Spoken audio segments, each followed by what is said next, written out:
Inclinons nos têtes pour la prière. Bien-aimé Père Céleste, nous avons entendu le cœur. Crois seulement. Cela nous fait réaliser que c'est tout ce que nous devons faire pour hériter n'importe quelle promesse de Dieu. Il suffit de les croire, car il est écrit « Tout est possible à ceux qui croient ». Nous crions alors comme l'homme qui avait l'enfant épileptique. « Seigneur, je crois, viens au secours de mon incrédulité. » Nous te remercions pour ta grande puissance, la glorieuse révélation de toi-même que tu nous as donnée en ces derniers jours. Cela rend notre cœur particulièrement heureux et joyeux de savoir que nous sommes entrés en contact avec le Dieu vivant, qui la confirme à son tour par des évidences physiques et matérielles, comme il l'a fait par le passé et l'a promis pour ce jour. Nous te sommes si reconnaissants, notre Dieu, en ce jour d'obscurité où personne ne semble savoir dans quelle direction aller. Nous sommes si contents d'avoir trouvé le lieu sûr, la retraite. Maintenant, bénis-nous ce soir, Seigneur, alors que nous parlons de ta parole. Et puissions-nous garder dans notre cœur les promesses qui nous sont données, les chérir avec respect et y obéir avec une discipline vraiment pieuse, car nous le demandons au nom de Jésus. Amen.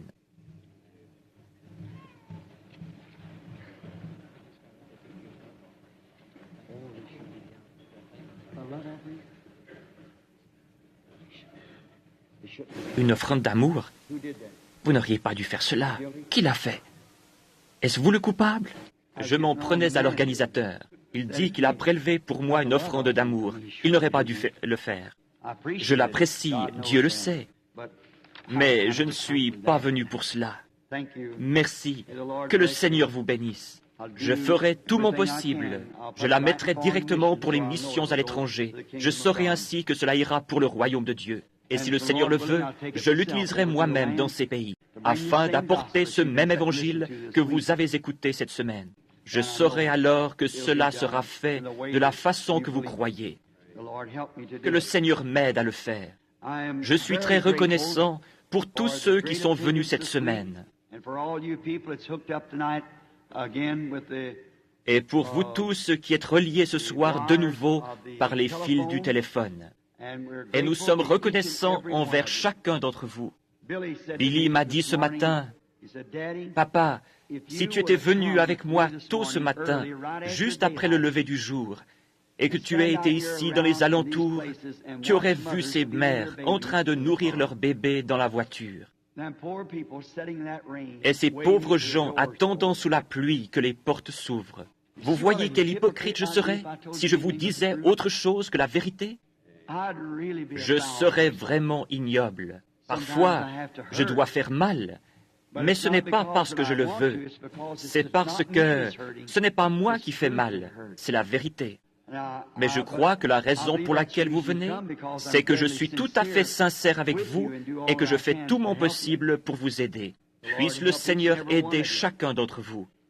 Et maintenant, je veux remercier les gens de leur bienveillante coopération et aussi les gens de cette ville qui nous ont donné, qui nous ont permis de louer dans cette école l'auditorium et la salle de gymnastique. Et je veux remercier les personnes de l'administration, si elles sont ici, de même que Thurston Colvin, qui est gardien ici, pour sa précieuse coopération et pour nous avoir aidés à obtenir ceci et pour s'être trouvés chaque soir avec nous. Nous remercions la police de Jeffersonville d'être venue ici et d'avoir surveillé l'endroit pour un prix très bas. Je crois que c'est pour environ 2 $ l'heure que la police est venue ici en service spécial pour parquer les voitures, veiller à ce que rien n'arrive et que tout soit en ordre. Nous leur sommes reconnaissants. Et aussi le machiniste ici, je l'ai remarqué. Et vous tous qui dépendez d'ici, nous vous sommes certainement reconnaissants. Je remercie chacun d'entre vous pour les cadeaux. Billy m'en a apporté plusieurs cet après-midi. Il y avait des bois de bonbons, etc.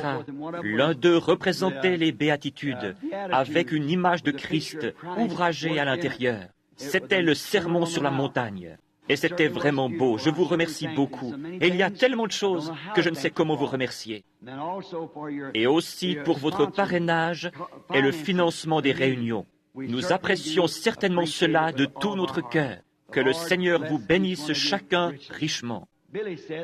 Billy m'a dit que beaucoup de personnes avaient demandé un entretien privé pendant ce temps et que beaucoup avaient de petits bébés à faire consacrer. Oh, comme je désire faire cela.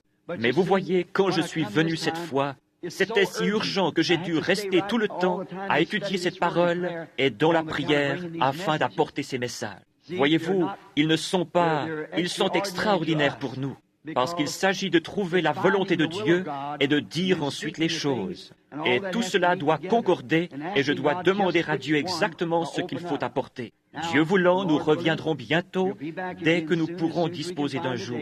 J'ai fait une proposition où j'ai mentionné quelque chose à propos de Pâques. Je ferais mieux de contrôler, parce que je crois que j'ai quelque chose de prévu en Californie à cette époque-là. Ainsi, c'est peut-être inexact. Cependant, lorsque nous reviendrons au tabernacle, nous vous enverrons une carte, l'Église, vous donnant la date et l'heure. Peut-être qu'à ce moment-là, je n'ai de nouveau pas consacré de temps à la prière pour les malades. Nous n'avons pas eu un seul service où nous avons amené les gens pour que l'on prie pour eux. Nous les avons envoyés à l'extérieur. Et nos frères ici ont prêché, frère Lee Vail et frère. Ces autres frères ont prêché, ont prié pour les malades et ont baptisé d'eau, me permettant ainsi de rester seul avec la parole. Nous remercions ces frères. Ils ont fait un superbe travail.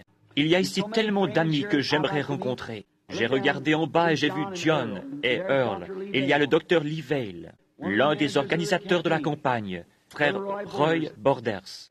Ces hommes, je n'ai même pas pu leur serrer la main. Je n'en ai pas eu l'occasion.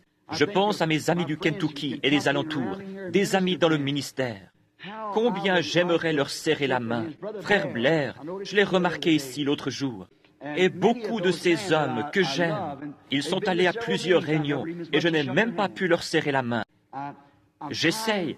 Ce n'est pas parce que je ne veux pas le faire, c'est parce que je n'en ai pas le temps et que je dois me dépêcher. Pour ce qui est de consacrer les bébés, bien sûr, mon propre fils, mon petit-fils, le petit David, devait être consacré lors de cette réunion. Je n'ai pas eu le temps de le faire. Je suis maintenant 2 fois grand-papa. Ainsi, M. May, s'il est ici ce soir, m'a donné cette canne, et il me semble que je devrais bientôt l'utiliser. J'ai dit à Billy, la Bible a dit effectivement de multiplier et de remplir la terre. Mais tu n'en as pas reçu tout le fardeau. Ses petits-fils apparaissent rapidement. Et souvenez-vous, ma belle-fille était stérile au début. Elle ne pouvait pas avoir d'enfant.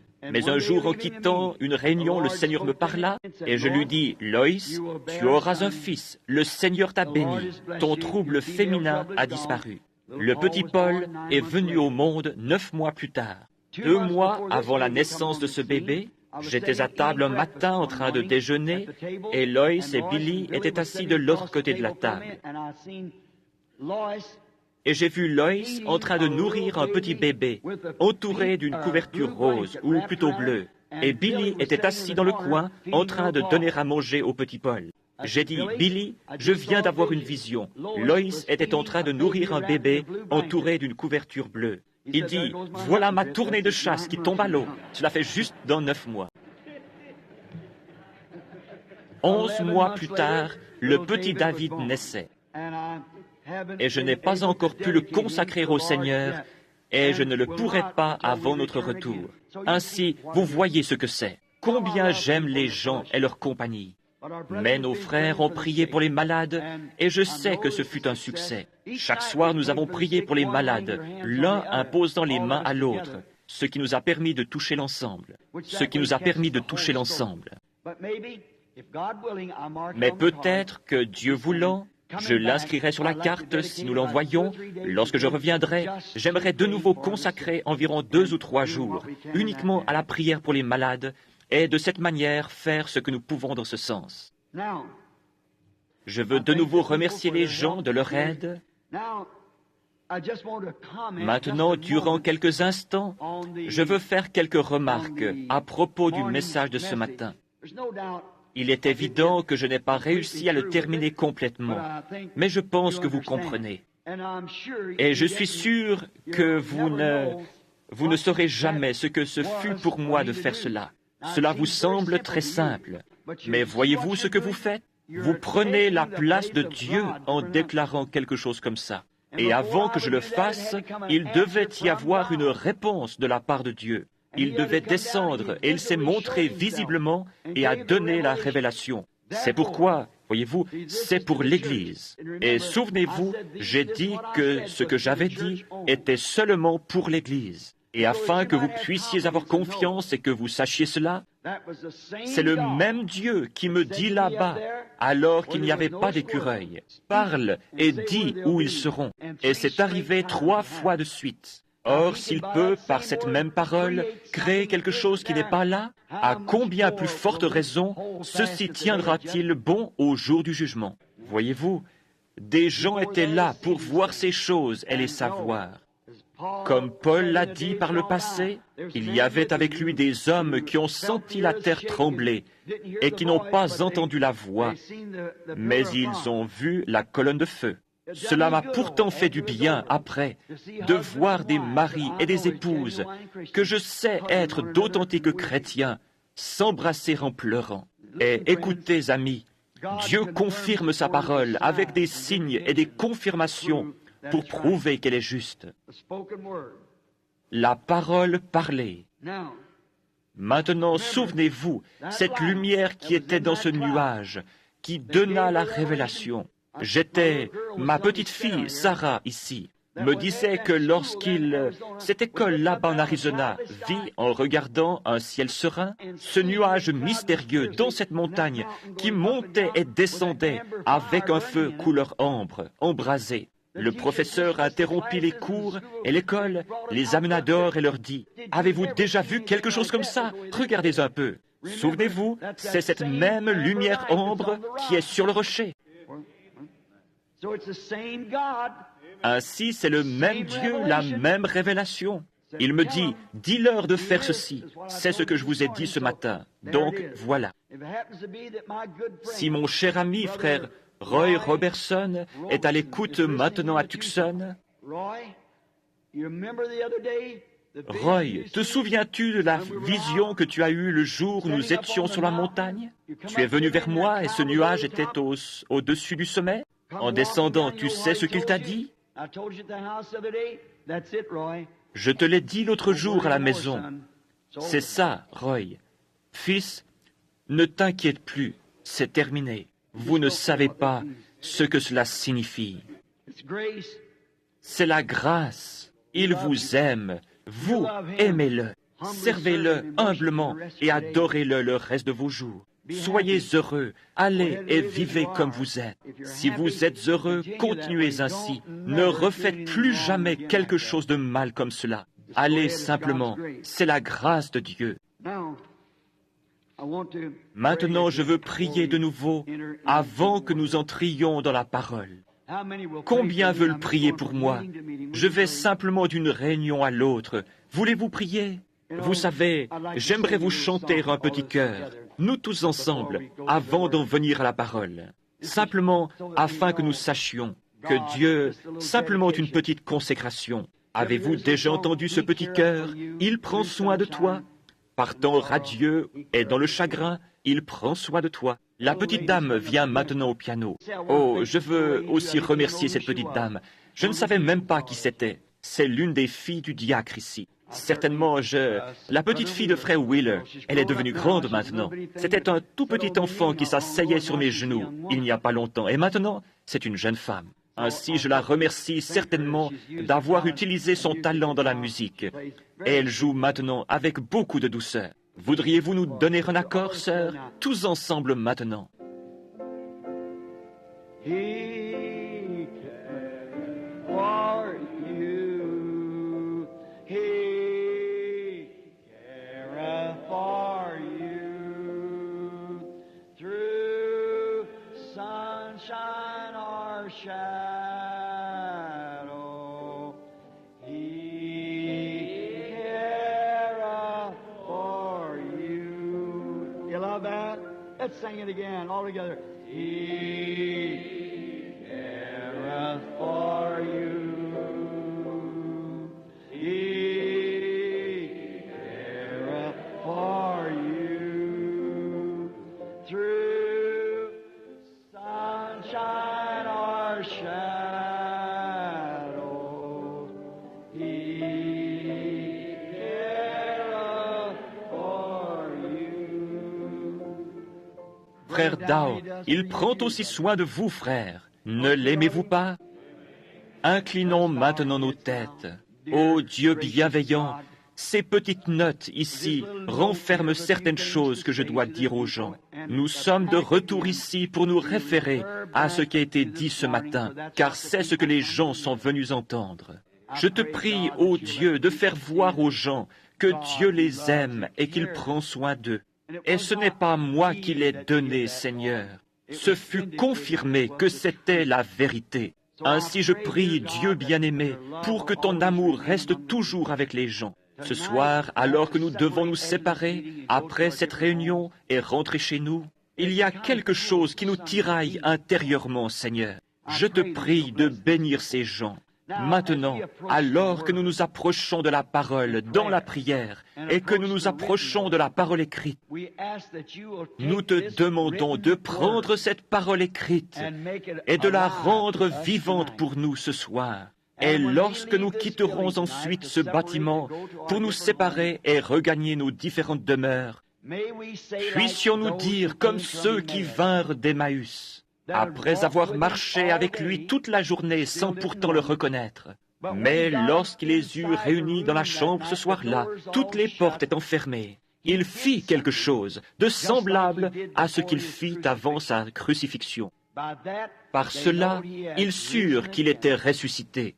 Fais-le de nouveau ce soir, Seigneur. Accorde-le alors que les portes sont fermées et que ton petit groupe est ici dans la tente. Et Père, lorsque nous retournerons chez nous, nous dirons comme eux, notre cœur ne brûlait-il pas au-dedans de nous lorsqu'il nous parlait en chemin? Nous nous remettons entre tes mains avec tout, Seigneur.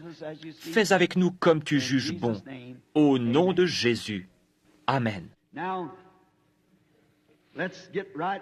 Maintenant, entrons rapidement dans le service et lisez avec moi, si vous le voulez bien, dans le livre des Hébreux. C'est une autre révélation sur le message que nous parlerons brièvement ce soir, si le Seigneur le veut.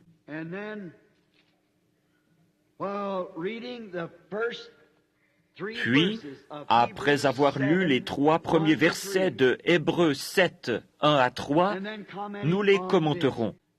Et nous ne savons pas ce que le Seigneur fera. Nous ne savons pas. Tout ce que nous faisons, c'est de croire, veiller, prier. Est-ce juste? Et croire qu'il fera tout concourir au bien de ceux qui l'aiment, parce qu'il l'a promis.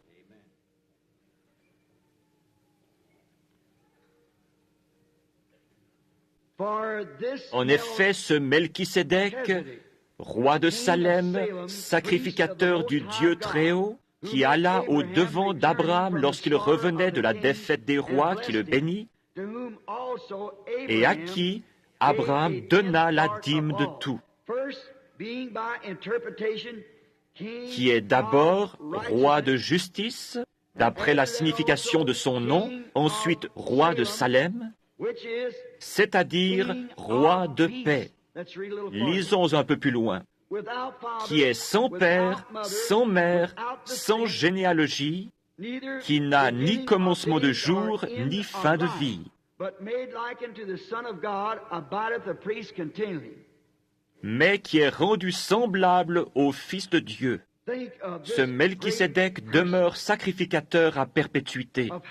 Pensez à la grandeur de cette personne, à la grandeur de cet homme. Et maintenant, la question se pose, qui est cet homme? Les théologiens ont eu différentes idées, mais depuis l'ouverture des 7 sceaux, le livre qui était mystérieux pour nous, Selon Apocalypse 10, 1 à 7, tous les mystères écrits dans ce livre qui ont été cachés à l'âge des réformateurs sont censés être dévoilés par l'ange du dernier âge de l'Église. Combien savent que c'est juste? C'est juste. Ils sont censés être dévoilés. Tous les mystères du livre mystérieux doivent être révélés aux messagers de l'âge de Laodicée. Voyant qu'il y a beaucoup de disputes à propos de cette personne et à ce sujet, je pense qu'il nous appartient d'examiner la chose pour découvrir qui c'est. Il y a plusieurs opinions à son sujet. Certains prétendent qu'il n'est qu'un mythe, qu'il n'était pas réellement une personne. D'autres disent que c'était un sacerdoce, que c'était le sacerdoce de Melchisédek. La plupart sont de cet avis parce qu'ils disent que c'était un sacerdoce.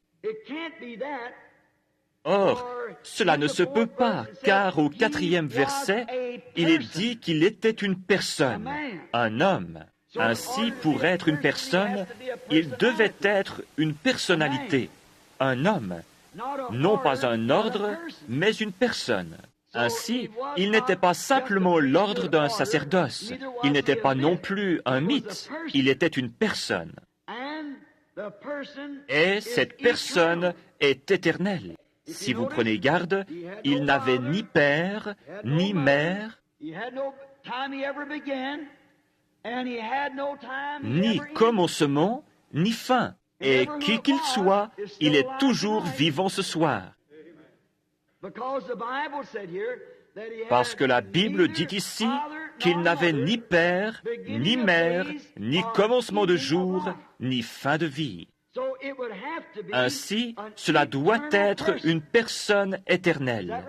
Est-ce juste? Une personne éternelle. Ainsi, cela ne peut être qu'une personne, c'est Dieu, parce qu'il est le seul qui soit éternel, Dieu. J'aimerais que vous lisiez une fois 1 Timothée 6, 15 et 16, si vous le voulez bien. Maintenant, la chose que j'affirme, c'est qu'il était Dieu, parce qu'il est la seule personne à pouvoir être immortel. Et c'est Dieu se transformant en une personne. C'est ce qu'il était. Ni père, ni mère, ni commencement de vie, ni fin de jour. Maintenant, nous découvrons dans les Écritures que beaucoup enseignent qu'il y a 3 personnalités dans la divinité. Or, vous ne pouvez pas avoir de personnalité sans que cela soit une personne. Il faut une personne pour faire une personnalité. Un pasteur baptiste est venu me trouver chez moi il y a quelques semaines, où il m'a plutôt téléphoné et m'a dit « Un jour où vous aurez le temps, j'aimerais vous corriger à propos de la divinité. » Je lui ai dit « J'ai le temps en ce moment parce que je veux être dans le vrai et nous mettons tout le reste de côté pour cela. » Il est alors venu et m'a dit « Frère Branham, vous enseignez qu'il n'y a qu'un Dieu. » Je lui ai répondu « Oui, monsieur. » Il a dit « Eh bien, je crois qu'il y a un Dieu, mais un Dieu en 3 personnes. » J'ai dit « Monsieur, pourriez-vous répéter cela ?» Il a dit « Un Dieu en 3 personnes. » Je lui ai demandé « Où êtes-vous allé à l'école ?» Voyez-vous? Et il m'a nommé un collège biblique. Je lui ai dit « Je peux croire cela. » Mais vous ne pouvez pas être une personne sans être une personnalité. Et si vous êtes une personnalité, vous êtes une personnalité par vous-même. Vous êtes un être séparé et individuel. Il m'a dit, eh bien, les théologiens ne peuvent même pas l'expliquer. J'ai dit, c'est par révélation. Et il a dit, je ne peux pas accepter de révélation. Je lui ai dit, alors il n'y a aucun moyen que Dieu se fasse connaître à vous, parce que c'est caché aux yeux des sages et des intelligents, et c'est révélé aux enfants. Révélé, une révélation. Révélé aux enfants qui sont prêts à l'accepter, à apprendre. J'ai ajouté, il n'y aurait aucun moyen pour que Dieu se fasse connaître à vous. Vous vous fermez à lui. La Bible entière est la révélation de Dieu. L'Église entière est bâtie sur la révélation de Dieu. Il n'y a aucun moyen de connaître Dieu si ce n'est par révélation. Celui à qui le Fils veut le révéler, une révélation. Tout est révélation. Ainsi, en n'acceptant pas la révélation, vous n'êtes qu'un théologien froid. Et il n'y a aucun espoir pour vous. Maintenant, nous découvrons que cette personne n'avait ni père, ni mère, ni commencement de jour, ni fin de vie. C'était Dieu, en morphé. Le mot grec signifiant changer fut utilisé. Il se changea, en morphé, d'une personne en une personne. Le mot grec en morphé fut pris au théâtre, où une personne change de masque pour devenir un autre personnage. Comme à l'école récemment, je crois que c'était juste avant que Rebecca passe son diplôme. Ils ont eu une des pièces de Shakespeare, et un jeune homme dut changer de vêtements plusieurs fois parce qu'il devait jouer 2 ou 3 rôles différents, tout en étant la même personne. Une fois, il jouait celui du vilain, et lorsqu'il apparut la fois suivante, il était un autre personnage. Or, le mot grec « en morphé » signifie qu'il changea de masque. Et c'est ce que Dieu a fait. C'est le même Dieu tout le temps.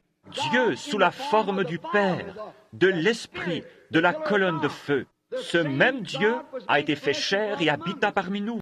En morphé, il fut manifesté de telle manière qu'on puisse le voir. Et maintenant, ce même Dieu est le Saint-Esprit. Père, Fils, Saint, non pas 3 dieux, mais 3 fonctions, 3 actes du Dieu unique. La Bible dit qu'il y a un seul Dieu, mais c'est ainsi qu'il ne pouvait pas, vous ne pouvez pas redresser ceci et avoir 3 dieux. Vous ne vendriez jamais ça à un juif, laissez-moi vous le dire, à quelqu'un qui sait mieux, car il sait qu'il n'y a qu'un seul Dieu. Remarquez, c'est pareil au sculpteur qui cache son travail avec un masque.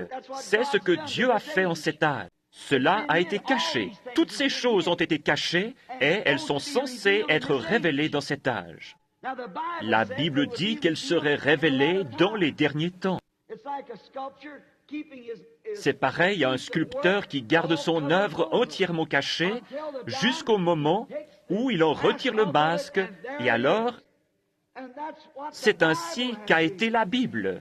Cela a été une œuvre de Dieu qui a été couverte, et cela a été caché depuis la fondation du monde. C'est un mystère à 7 faces, et Dieu a promis qu'en ce jour, dans l'âge de cette église de Laodicée, il retirerait le masque du tout et que nous pourrions le voir. Quelle chose glorieuse! Dieu en morphé, masqué dans une colonne de feu. Dieu en morphé, dans un homme appelé Jésus. Dieu en morphé, dans son Église. Dieu au-dessus de nous. Dieu avec nous. Dieu en nous.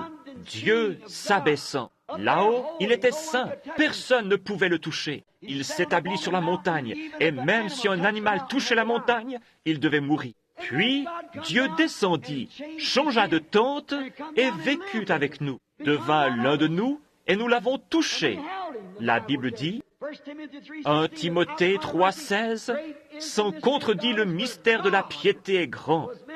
Dieu a été manifesté en chair. Des mains l'ont touché. Dieu a mangé de la viande. Dieu a bu de l'eau.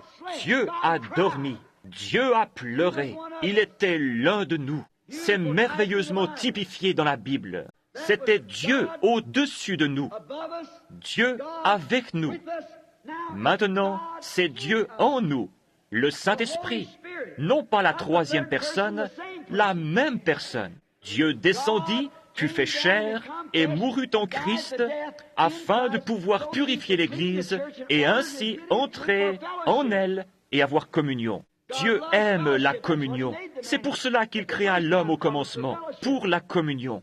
Dieu habite seul, avec des chérubins. Maintenant, remarquez, il créa l'homme, et celui-ci tomba. Il est donc descendu et a racheté l'homme, parce que Dieu aime être adoré. Le mot Dieu, lui-même, signifie sujet d'adoration. Et ce qui vient parmi nous, sous forme d'une colonne de feu, comme quelque chose qui change nos cœurs, c'est le même Dieu qui a dit que la lumière soit et la lumière fut. Il est le même hier, aujourd'hui et éternellement. Au commencement, Dieu habitait seul, avec ses attributs, comme j'en ai parlé ce matin. Ce sont ses pensées. Il n'y avait rien, sinon Dieu seul. Mais il avait des pensées. De même, un grand architecte peut réfléchir et dessiner dans son esprit ce qu'il pense construire ou créer. Or, il ne peut pas créer. Il peut prendre quelque chose qui a déjà été créé et lui donner une forme différente. Parce que Dieu est le seul qui peut créer. Mais il imagine ce qu'il va faire. Et ce sont ses pensées, ses désirs. C'est donc une pensée. Et quand il l'exprime, c'est alors une parole. Et une parole est... Une pensée, lorsqu'elle est exprimée, c'est une parole. Une pensée exprimée est une parole. Mais cela doit être premièrement une pensée. Ainsi, ce sont les attributs de Dieu. Puis, cela devient une pensée et ensuite une parole.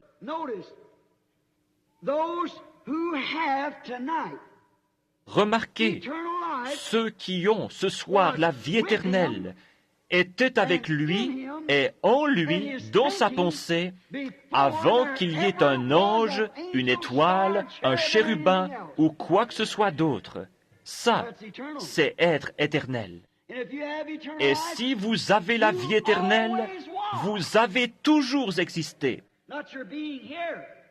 Non pas votre être ici, mais la forme que le Dieu infini.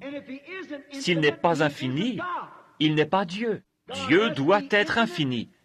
Nous sommes limités, il est infini. Et il était omniprésent, omniscient et omnipotent. S'il ne l'est pas, alors il ne peut être Dieu. Il connaît toutes choses et chaque endroit à cause de son omniprésence. Omniscient le fait omniprésent. Il est un être, il n'est pas comme le vent. Il est un être, il habite dans une maison, mais étant omniscient, sachant toutes choses, cela le rend omniprésent, parce qu'il sait tout ce qui se passe. Il ne peut pas y avoir de puce qui cligne des yeux sans qu'il le sache déjà. Et il savait, avant que le monde existe, combien de fois elle clignerait des yeux et combien de suifs elle contiendrait. Ça, c'est être infini. Nous ne pouvons pas le saisir dans notre esprit, mais c'est Dieu, l'infini de Dieu. Souvenez-vous que vous, vos yeux, votre stature, tout ce que vous étiez dans sa pensée dès le commencement. Et tout ce que vous êtes, c'est l'expression parole. Après l'avoir pensé, il l'a prononcé, et vous voilà. Si ce n'est pas ainsi, si vous n'étiez pas dans sa pensée, il n'y a aucun moyen du tout pour vous d'être un jour là-bas, car il est celui qui donne la vie éternelle. Vous vous souvenez, comme nous avons lu dans l'Écriture, cela ne dépend ni de celui qui veut, ni de celui qui court, mais de Dieu, et afin que sa prédestination demeure vraie, il a pu choisir, avant n'importe quel temps, qui... Dieu est souverain dans son choix. Le saviez-vous? Dieu est souverain. Qui était là-bas pour lui indiquer une meilleure façon de faire le monde? Qui oserait lui dire qu'il dirige mal son affaire? Même la parole elle-même est souveraine. Même la révélation est souveraine. Il révèle à qui il veut. La révélation elle-même est souveraine en Dieu. Voilà pourquoi les gens cognent sur les choses, bondissent sur les choses, frappent sur les choses, ne sachant pas ce qu'ils font. Dieu est souverain dans ses œuvres. Maintenant, nous le trouvons au commencement avec ses attributs. Vous étiez alors avec lui. C'est à ce moment-là que le livre de vie apparaît. Maintenant, nous lisons ici dans Apocalypse au chapitre 13, le verset 8, que la bête qui viendra sur la terre en ces derniers jours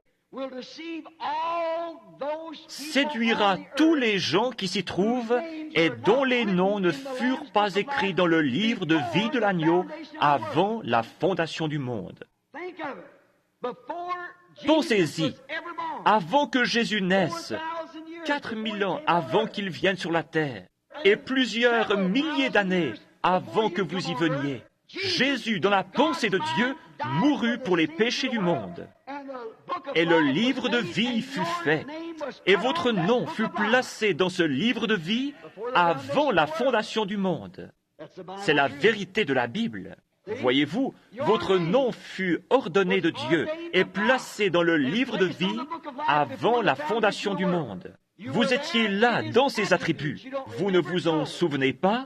Non, parce que vous êtes simplement une partie de sa vie. Vous êtes une partie de Dieu lorsque vous devenez un fils ou une fille de Dieu. De même que vous êtes une partie de votre Père terrestre. C'est vrai. Vous êtes le mâle porte l'hémoglobine, le sang. Et lorsque cela a passé dans l'œuf, alors vous devenez une partie de votre Père. Et votre mère est aussi une partie de votre Père. Ainsi, vous êtes tous une partie de votre Père. Gloire! Cela laisse complètement la dénomination de côté. Certainement, Dieu en tous, le seul endroit. Remarquez maintenant son attribut. Donc, l'attribut fut premièrement Dieu. La pensée, l'attribut lui-même, tout en un, sans être exprimé. Puis, deuxièmement, lorsqu'il l'exprima, il devint alors la parole.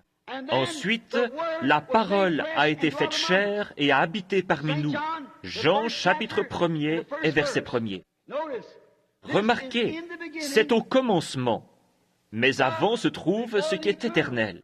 Remarquez, au commencement était la parole. Lorsque le temps commença, c'était la parole. Mais avant d'être la parole, c'était un attribut, une pensée. Puis, elle fut exprimée. Au commencement, il y avait l'expression, la parole. Maintenant, nous arrivons à l'endroit où se trouve Melchisédek. C'est cette personne mystérieuse. Au commencement était la parole, et la parole était avec Dieu, et la parole était Dieu. Puis la parole a été faite chair, et elle a habité parmi nous. Maintenant, retenez ça là. Remarquez, son premier être était esprit, Dieu surnaturel, d'accord? Le grand éternel. Deuxièmement, il commença à se donner une forme, se rapprochant de la chair, dans une théophanie, comme on l'appelle. La parole, un corps. C'est donc l'état dans lequel il était lorsqu'il rencontra Abraham et qu'il fut appelé Melchisédek. Il était sous la forme d'une théophanie. Maintenant, nous allons y arriver et prouver cela dans quelques minutes, si le Seigneur le veut. Il était la parole. Une théophanie, c'est quelque chose que vous ne pourriez pas voir. Cela pourrait être ici même, en ce moment, et vous ne pourriez pourtant pas le voir. C'est pareil à la télévision. C'est dans une autre dimension. La télévision, des gens en ce moment se déplacent dans cette salle en chantant. Il y a aussi des couleurs, mais l'œil est sensible aux 5 sens seulement. Ou plutôt, tout votre être est sensible aux 5 sens seulement. Et vous n'êtes sensible qu'à ce que vous pouvez voir dans les limites de la vue. Mais il y a une autre dimension qui peut être perçue après transformation au moyen de la télévision. La télévision ne fabrique pas d'image. La télévision ne fait que la conduire dans un circuit et ensuite l'écran de télévision la capte. Mais il y a l'image pour commencer. La télévision était là lorsqu'Adam était là. La télévision était là lorsqu'Élie était sur le mont Carmel. La télévision était là lorsque Jésus de Nazareth marcha sur les côtes de la Galilée. Mais c'est seulement maintenant que vous la découvrez. Il ne l'aurait pas cru à ce moment-là. Vous auriez été traité de fou si vous aviez dit quelque chose comme cela. Mais maintenant, c'est devenu une réalité. Et c'en est également une que Christ est ici. Les anges de Dieu sont ici. Et un jour, dans le grand millénium à venir, ce sera plus réel que la télévision ou n'importe quoi d'autre, parce qu'ils sont ici. Il se révèle dans sa grande forme qu'il prétend, alors qu'il change de masque, en morphé, dans ses serviteurs et prouve qui il est. Maintenant, le voici sous la forme de l'Esprit, puis il vient sous la forme de en morphé. Il est apparu à Abraham en morphé. Lorsqu'Abraham revint de la défaite des rois, il rencontra Melchisédek et lui parla. Dernièrement, j'ai lu dans le journal de Tucson un article racontant le cas d'une femme qui, alors qu'elle roulait à, je crois, 60 ou 80 km à l'heure, heurta un vieil homme qui portait un pardessus. Elle poussa un cri et arrêta sa voiture. Il fut projeté en l'air, là, au milieu du désert. Et elle courut en arrière pour le retrouver, et il n'était pas là. Ainsi, que fit-elle? Des gens, derrière elle, virent cela arriver. Ils virent ce vieil homme être projeté en l'air et son pardessus tournoyer. Ils coururent donc en arrière pour regarder. Ils ne purent trouver l'homme nulle part. Ils appelèrent la police. Celle-ci vint examiner l'endroit. Il n'y avait là personne. Eh bien, chacun d'entre eux témoigna que la voiture fit un soubresaut et heurta l'homme. Il s'éleva en l'air et tout le monde vit cela. Des témoins se trouvant dans 2 ou 3 voitures virent ceci arriver. On découvrit finalement que 5 ans auparavant, un vieil homme portant un pardessus avait été heurté et tué au même endroit. Lorsque vous partez d'ici, vous n'êtes pas mort, vous devez revenir, même si vous êtes un pécheur, et être jugé d'après les œuvres faites dans le corps. Si cette tente où nous habitons sur la terre est détruite, nous en avons une autre qui nous attend. En morphé, c'est la parole. Or Dieu, à ce stade de sa création, forma plus tard dans la chair Jésus. À partir de quoi? À partir du grand esprit du commencement. Puis cela devint la parole, alors qu'il commençait à se manifester. La parole ne se fait pas encore, elle est simplement prononcée, en morphé.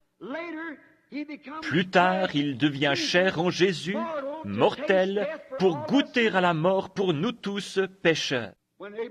Lorsqu'Abraham le rencontra, il était Melchisédek. Il dévoile ici ce que tous les attributs feront à la fin ultime. Chaque fils d'Abraham, chaque fils de la foi fera absolument la même chose. Mais je veux voir de quelle façon nous devons venir. Nous le voyons aussi révélé ici dans Ruth et Bose, comme parents rédempteurs, et comment ils devaient venir pour être chers. Maintenant, nous voyons que les fils, attributs de son esprit, ne sont pas encore entrés dans le corps parole, mais une théophanie.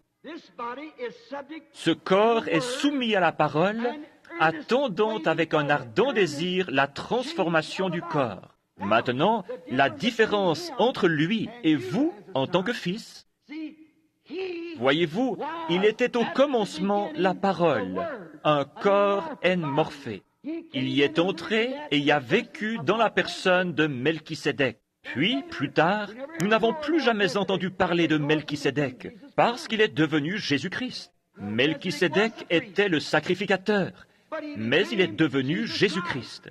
Or, vous avez contourné cela, parce que sous cette forme, il connaissait toutes choses. Et vous n'avez encore jamais été capable de connaître cela. Vous êtes venu comme Adam, comme moi. Vous avez passé de l'attribut à la chair pour être tenté. Mais lorsque cette vie ici sera terminée, si cette tente où nous habitons sur la terre est détruite, nous en avons déjà une autre qui nous attend. C'est là que nous allons, c'est la parole. Alors nous pouvons regarder en arrière et voir ce que nous avons fait. Maintenant, nous ne le comprenons pas. Nous ne sommes encore jamais devenus la parole. Nous sommes simplement devenus l'homme chair, non la parole. Mais, et regardez bien, cela montre clairement que vous ne serez jamais la parole, à moins d'avoir été une pensée au commencement. Cela prouve la prédestination de Dieu. Voyez-vous, vous ne pouvez pas être la parole à moins d'être une pensée. Vous deviez être premièrement dans la pensée. Mais vous voyez, pour passer par la tentation, vous avez dû contourner la théophanie. Vous avez dû descendre ici dans la chair pour être tenté par le péché. Et alors, si vous... Tout ce que le Père m'a donné viendra à moi, et je le ressusciterai au dernier jour. Vous voyez, vous deviez être là d'abord. Alors vous voyez, il est descendu suivant la ligne habituelle, allant de l'attribut à... Avant la fondation du monde, son nom fut mis dans le livre de vie de l'agneau. Puis, de là, il est devenu la parole, la théophanie, qui pouvait apparaître et disparaître. Puis, il est devenu chair et est reparti. Il a ressuscité ce même corps dans un état glorifié. Mais vous avez contourné la théophanie et êtes devenu l'homme chair pour être tenté par le péché. Et alors, si cette tente où nous habitons sur la terre est détruite, nous en avons déjà une autre qui nous attend. Nous n'avons pas encore les corps. Mais regardez, lorsque ce corps reçoit l'Esprit de Dieu, la vie immortelle à l'intérieur de vous, cela rend ce corps soumis à Dieu.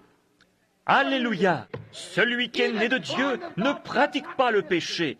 Il ne peut pas pécher. Romains 8:1. Il n'y a donc maintenant aucune condamnation pour ceux qui sont en Jésus-Christ. Ils marchent non selon la chair, mais selon l'Esprit. Vous y êtes. Voyez-vous, cela rend votre corps soumis. Vous n'avez pas à dire, « Oh, si je pouvais simplement arrêter de boire, si je pouvais simplement entrer simplement en Christ. » Tout cela disparaît. Voyez-vous? Parce que votre corps est soumis à l'Esprit. Il n'est plus soumis aux choses du monde. Elles sont mortes. Elles sont mortes. Vos péchés sont ensevelis dans le baptême. Et vous êtes une nouvelle création en Christ. Et votre corps devient soumis à l'Esprit et vous essayez de vivre correctement. Comme vous, femmes, qui prétendez avoir le Saint-Esprit et qui sortez en portant des shorts, etc. Comment pouvez-vous faire cela? Comment l'Esprit de Dieu, en vous, pourrait-il vous laisser faire une telle chose? Cela ne se peut simplement pas, vraiment pas. Il n'est pas un esprit corrompu, il est un esprit saint. Et alors, quand vous devenez soumis à cet esprit, cela fait que tout votre être est soumis à cet esprit. Et cet esprit n'est rien d'autre au monde que cette semence parole rendue manifeste ou vivifiée. Alléluia! Rendue vivante. Et quand la Bible dit « Ne fais pas ceci », ce corps lui obéit rapidement. Il n'y a pas de question. Et qu'est-ce? C'est le gage de la résurrection. Ce corps ressuscitera, car cela a déjà commencé. Il était une fois sujet au péché, dans le bourbier et la corruption, mais maintenant il a le gage. Il est devenu céleste. Or, c'est le gage que vous allez dans l'enlèvement. C'est le gage. Une personne malade qui se meurt, pour qui il ne reste plus que la mort. C'est tout ce qui peut arriver. J'ai vu l'ombre de personnes dévorées par le cancer et la tuberculose, et je les ai revues un peu plus tard, parfaitement normales et pleines de force. S'il n'y a pas de guérison divine, alors il n'y a pas de résurrection, parce que la guérison divine est le gage de la résurrection. Amen. Vous savez ce que sont les arts, n'est-ce pas? C'est l'acompte. Il fut blessé pour nos péchés, par ses meurtrissures, nous sommes guéris. Remarquez, comme c'est merveilleux, comme nous l'aimons. Maintenant, ce corps est soumis à l'Esprit. Nous n'avons pas encore pris la forme de la parole. Nous avons toujours la forme de la chair, mais soumis à la parole. La mort dans la chair nous y amènera. Pensez à un petit bébé. C'est la même chose. Vous pouvez prendre une femme, peu importe sa méchanceté. Quand elle est enceinte et sur le point d'être mère, observez avant que ce bébé naisse. Peu m'importe combien la femme est cruelle, elle devient très douce. Il y a quelque chose en elle qui semble pieux lorsqu'elle est sur le point de devenir mère par ce bébé. Pourquoi cela? Ce petit corps, il n'est pas encore vivant. Voyez-vous, tout ce qu'il est, c'est juste de la chair et des muscles. Ces petits seaux, ce sont simplement les muscles qui travaillent. Mais lorsqu'il sort du sein, Dieu souffle en lui le souffle de vie, et alors il pousse un cri. Voyez-vous, aussi sûr qu'un corps naturel est formé, il y a un corps spirituel pour le recevoir dès qu'il arrive ici. Alors, quand un homme naît de nouveau du ciel, il devient un bébé esprit en Christ. Et lorsque cette robe de chair est abandonnée, il y a un corps naturel, une théophanie où nous allons, un corps que des mains n'ont pas fait et qui n'est pas né d'une femme. Puis ce corps retourne chercher le corps glorifié. C'est la raison pour laquelle Jésus alla en enfer lorsqu'il mourut et prêcha aux âmes qui étaient en prison.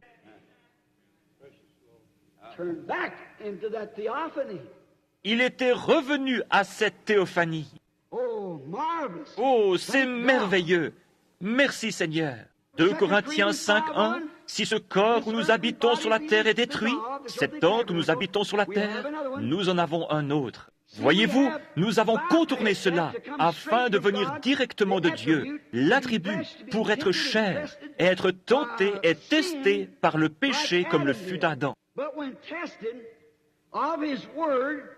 Mais lorsque le test de sa parole est terminé, alors nous sommes amenés à ce corps qui fut préparé pour nous avant la fondation du monde.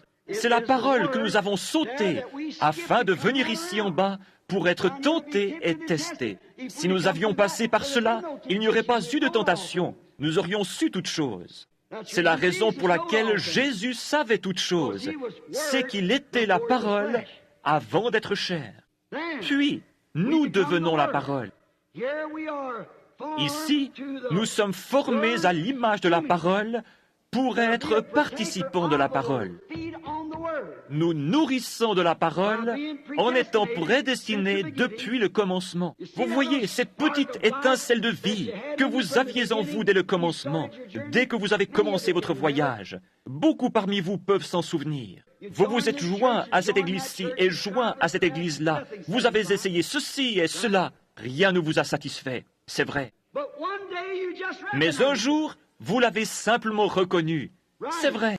L'autre soir, j'enseignais quelque part. Je crois que c'était en Californie ou en Arizona, à propos de... Je crois que j'ai raconté ici la petite histoire de l'homme qui a placé un œuf d'aigle sous une poule. Et quand cet aigle était clos, c'était l'oiseau le plus amusant que ces poulets aient jamais vu. Mais il s'est promené de ci, de là, il n'était pas à sa place parmi eux, parce qu'il n'arrivait simplement pas à comprendre comment cette poule pouvait glousser, gratter sur ce tas de fumier et manger ça. Il ne pouvait pas saisir cela. Elle disait, « Viens ici et fesse-toi, mon chéri. » Eh bien, il était un aigle. Il ne mangeait simplement pas de cette façon. Ce n'était pas sa nourriture. Elle attrapait des sauterelles, etc., vous savez, et appelait les petits poussins. Et tous ces petits poussins s'en allaient manger en gazouillant. Mais le petit aigle ne pouvait simplement pas le faire. Cela ne lui paraissait pas juste. Un jour, sa maman partit à sa recherche. Il entendait cette poule glousser, et il essayait de son mieux d'y arriver aussi, mais il ne le pouvait pas. Il essaya de piauler comme un poussin, mais il n'y arrivait pas. Voyez-vous, c'était un aigle. C'était un aigle pour commencer. Il fut simplement couvé par une poule. C'est pareil à certains membres d'Église. C'est à peu près ainsi, environ un sur une couvée est juste. Mais un jour, sa maman survola l'endroit. Elle poussa un cri. Il le reconnut. Cela paraissait juste. Pourquoi? C'était un aigle pour commencer. C'est ainsi avec l'Évangile ou la parole, la puissance de Jésus-Christ. Lorsqu'un homme a été prédestiné à la vie éternelle et qu'il entend cette intonation véritable, ce cri de Dieu, rien ne peut l'en détourner. L'Église ira peut-être. Le temps des miracles est passé. Cote, cote, cote. Tiens-toi là et mange ceci. Tiens-toi là et mange cela. Cette nourriture de basse-cour ne lui suffit plus. Il est parti. Tout est possible. Il s'élève du sol. C'est ce qui ne va pas avec tant de chrétiens aujourd'hui. Ils ne peuvent pas décoller du sol. La vieille maman lui a dit, « Fils, sauve, tu es un aigle. Monte ici vers moi. » Il dit, « Maman, je n'ai jamais sauté de ma vie. » Elle dit, « Eh bien, saute quand même. Tu es un aigle pour commencer. Tu n'es pas un poulet. » Il fit donc son premier saut et battit des ailes. Il ne réussit pas trop bien, mais il décolla du sol. C'est ainsi que nous faisons. Nous acceptons Dieu par la foi, d'après la parole écrite. Il y a quelque chose là-dedans. Voyez-vous, cette vie éternelle, vous y étiez prédestinés. Son grand-papa et sa grand-maman étaient des aigles. C'était un aigle depuis le début. Les aigles ne se mélangent pas à d'autres choses. Ce n'est pas un hybride du tout, c'est un aigle. Après avoir reconnu que la parole de Dieu elle-même était de la nourriture d'aigle, il laissa les autres choses. Vous avez alors été transformés en l'image vivante du Dieu vivant. Vous avez entendu quelque chose venant de votre théophanie. Si ce corps où nous habitons sur la terre est détruit, nous en avons un autre qui nous attend. Vous dites, est-ce bien vrai, frère Branham? Très bien, prenons quelques aigles et regardons-les pendant quelques minutes. Il y avait un homme appelé Moïse. Vous savez tous qu'un prophète est appelé dans la Bible un aigle. Il y avait un prophète appelé Moïse. Un jour, Dieu l'appela. Il ne voulait pas le laisser rentrer dans le pays, et il mourut sur un rocher. Les anges l'emportèrent et l'ensevelirent. Il y eut un autre homme, un aigle, qui n'eut même pas besoin de mourir. Il traversa simplement le Jourdain, et Dieu fit descendre un char. Et il quitta cette robe de chair, et s'éleva et gagna le prix éternel. 800 ans plus tard, 800 ans plus tard, sur la montagne de la transfiguration, se tenaient ces deux hommes. Le corps de Moïse était pourri depuis des centaines d'années. Mais il avait là une forme telle que même Pierre, Jacques et Jean le reconnurent. Amen. Si cette tente où nous habitons sur la terre est détruite, si vous êtes un attribut de Dieu exprimé ici sur la terre, vous avez un corps qui vous attend lorsque vous quittez ce monde. Ils étaient là, sur la montagne de la transfiguration, dans leur théophanie, car ils étaient des prophètes à qui la parole était venue. Remarquons aussi un autre prophète qui s'appelait Samuel. C'était un grand homme. Il avait enseigné Israël et leur avait dit qu'il ne devrait pas avoir de roi. Il leur dit, « Vous ai-je déjà dit une seule chose au nom du Seigneur qui ne soit pas arrivé ?» Ils répondirent, « Non, tout ce que tu as dit au nom du Seigneur est arrivé. » C'était un prophète et il est mort. Environ 3 ou 4 ans plus tard, le roi eut des difficultés. C'était avant que le sang de Jésus-Christ soit versé. Il était au paradis. Et une sorcière d'Endor demanda que quelqu'un vienne consoler Saül. Et lorsque la sorcière le vit là, debout, elle s'écria, « Je vois un Dieu qui monte de la terre. » Et après que l'homme ait été mort, enseveli, et qu'il est pourri dans la tombe, il se tenait là, dans cette caverne, revêtu de sa robe de prophète, et il était toujours un prophète. Amen. Car il dit, « Pourquoi m'as-tu tiré de mon repos, puisque tu es devenu l'ennemi de Dieu ?»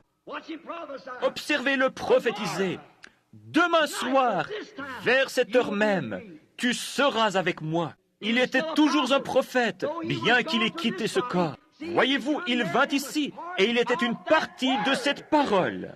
Il entra donc de la vie de la chair dans le corps qui avait été préparé pour lui avant la fondation du monde.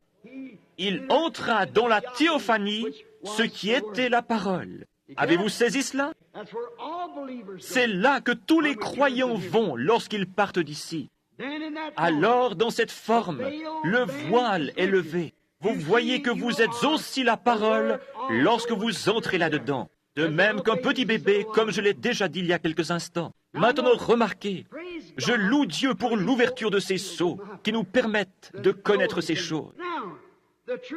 Maintenant, la véritable révélation de Melchisédek apparaît. Et elle montre qu'il était Dieu, la parole, avant de devenir chair. Dieu, la parole. Parce qu'il devait l'être. Personne d'autre ne pouvait être immortel comme lui. Voyez-vous, j'ai eu un père et une mère. Vous aussi. Jésus avait un père et une mère. Mais cet homme n'avait ni père ni mère. Jésus eut un commencement. Cet homme pas. Jésus donna sa vie. Cet homme ne le pouvait pas parce qu'il était la vie. Et c'est absolument le même homme tout le temps. J'espère que Dieu vous le révèle. Absolument la même personne tout le temps. Remarquez son titre, roi de justice. Hébreux 7, 2. Roi de justice et roi de paix. Il est deux rois. Maintenant, observez, Hébreux 7, 2. Roi de justice et aussi roi de paix. Il est deux rois là. Or, depuis qu'il est venu dans la chair et que son corps a été enlevé, dans Apocalypse 21, 16, il est appelé le roi des rois. Il est tous les trois à la fois, voyez-vous, roi Dieu, roi Théophanie, roi Jésus. Il est le roi des rois. Tous s'est rencontrés comme l'âme, le corps et l'esprit. Tous finissent par n'en former qu'un. Il est aussi le Père, qui était en premier, le Fils et le Saint-Esprit, l'Esprit. Roi de justice, l'attribut, esprit, la théophanie, roi de paix, la théophanie. Et dans la chair, il était roi des rois, la même personne. Quand la théophanie, lorsque Moïse le vit dans Exode 33, 2, il était une théophanie. Moïse voulait voir Dieu. Il avait entendu sa voix, il l'avait entendu lui parler, et l'avait vu là, dans un buisson, sous la forme d'une grande colonne de feu. Et Moïse dit, « Qui es-tu? Je veux savoir qui tu es. Si tu me laisses te voir, j'aimerais voir ta face. » Il dit, « Aucun homme ne peut voir ma face. » Il ajouta, « Je mettrai ma main sur tes yeux, et je passerai. Et tu pourras voir mon dos, mais non ma face. » Voyez-vous? Et lorsqu'il passa, c'était le dos d'un homme. C'était la théophanie. Alors la parole qui est venue à Moïse, « Je suis », c'était la parole. La parole est venue à Moïse sous la forme d'une colonne de feu, dans un buisson ardent, le « Je suis ». En tant que parole de la théologie, de la théophanie, excusez-moi. Il est venu vers Abraham sous le chêne en tant qu'homme. Maintenant, regardez ceci. Un homme est venu vers Abraham. Ils étaient trois. Et ils se sont assis sous un chêne. Et remarquez, après avoir parlé à Abraham, pourquoi est-il venu? Abraham était celui qui avait la promesse et le message du Fils qui allait venir. Et il était aussi le prophète de la parole de Dieu, qui avait confiance dans la parole de Dieu, qui considérait comme n'existant pas tout ce qui était contraire. Voyez-vous comme la parole est parfaite? La parole est venue au prophète. Voyez-vous, il y avait là Dieu dans une théophanie, et la Bible dit que la parole vient au prophète. Et là se trouvait la parole dans la théophanie. Maintenant vous dites, était-ce Dieu? Abraham a dit que c'était lui. Il a dit que son nom était, il l'appela Elohim. Or, dans Genèse 1, vous voyez ceci. Au commencement, Elohim créa les cieux et la terre. Dans Genèse 18, nous voyons qu'Abraham appela cette personne qui s'assit là et lui parla, qui put lui dire les secrets de son cœur et ce que Sarah pensait derrière lui. Abraham dit, c'est Elohim. Il était sous la forme de théophanie. Vous saisissez cela? Remarquez, après, maintenant nous découvrons qu'il était alors sous la forme d'une théophanie. Il l'appela Seigneur Dieu, Elohim. Nous découvrons dans Genèse 18 que c'est juste. Maintenant, remarquez, Abraham Ils étaient trois ensemble. Toutefois, lorsqu'Abraham les rencontra, il dit « Mon Seigneur ». Mais lorsque Lot, là-bas à Sodome, deux d'entre eux y allèrent, lorsqu'il les vit venir, il dit « Mes Seigneurs ». Voyez-vous, que s'est-il passé? Premièrement, Lot n'était pas un prophète, c'est vrai. Il n'était pas non plus le messager de l'heure. Aussi, n'avait-il pas de révélation à propos de lui. C'est exact. Lot pouvait les appeler seigneurs, au pluriel. S'il y en avait une douzaine, il aurait toujours pu les appeler seigneurs, au pluriel. Mais peu importe combien Abraham envoyait, c'était toujours un seigneur. Voilà Dieu. C'est Melchisédek. Remarquez, une fois la bataille terminée, Melchisédek servit à son enfant victorieux la communion. Pensez-y, une partie de lui-même. Maintenant, nous voulons voir ici, sous la forme de type, la communion. Après la bataille, il donna une partie de lui-même, parce que la communion est une partie de Christ. Une fois la lutte terminée, et après avoir été bien secoué, c'est alors que vous goûtez à Christ et devenez une partie de cet être. Vous saisissez cela? Jacob lutta toute la nuit et ne voulut pas le laisser partir, qu'il ne les bénit. C'est juste. La bataille pour la vie. Et une fois la bataille terminée, alors Dieu vous donne une partie de lui-même. C'est sa véritable communion. Le petit morceau de pain et l'hostie ne font que la représenter. Vous ne devriez la prendre que si vous avez combattu jusqu'au bout et que vous êtes devenus une partie de Dieu. Souvenez-vous qu'à ce moment-là, la communion n'avait pas été instituée. Elle ne le fut qu'avant la mort de Jésus-Christ, des centaines et des centaines d'années plus tard. Mais après que son fils Abraham eut remporté la victoire, Melchisédek le rencontra et lui donna du vin et du pain, montrant que lorsque cette bataille terrestre est terminée, nous le rencontrerons dans les cieux et prendrons à nouveau la communion. Ce sera le souper des noces. Je ne boirai plus désormais de ce vin, ni ne mangerai du fruit de la vigne, jusqu'à ce que j'en mange et en boive du nouveau avec vous dans le royaume de mon Père. Est-ce juste? Remarquez de nouveau, Melchisédek alla à la rencontre d'Abraham avant qu'il arrive chez lui. Quel type magnifique nous avons ici! Melchisédek rencontrant Abraham après la bataille, avant que celui-ci arrive chez lui. Nous rencontrons Jésus dans les airs avant d'arriver chez nous.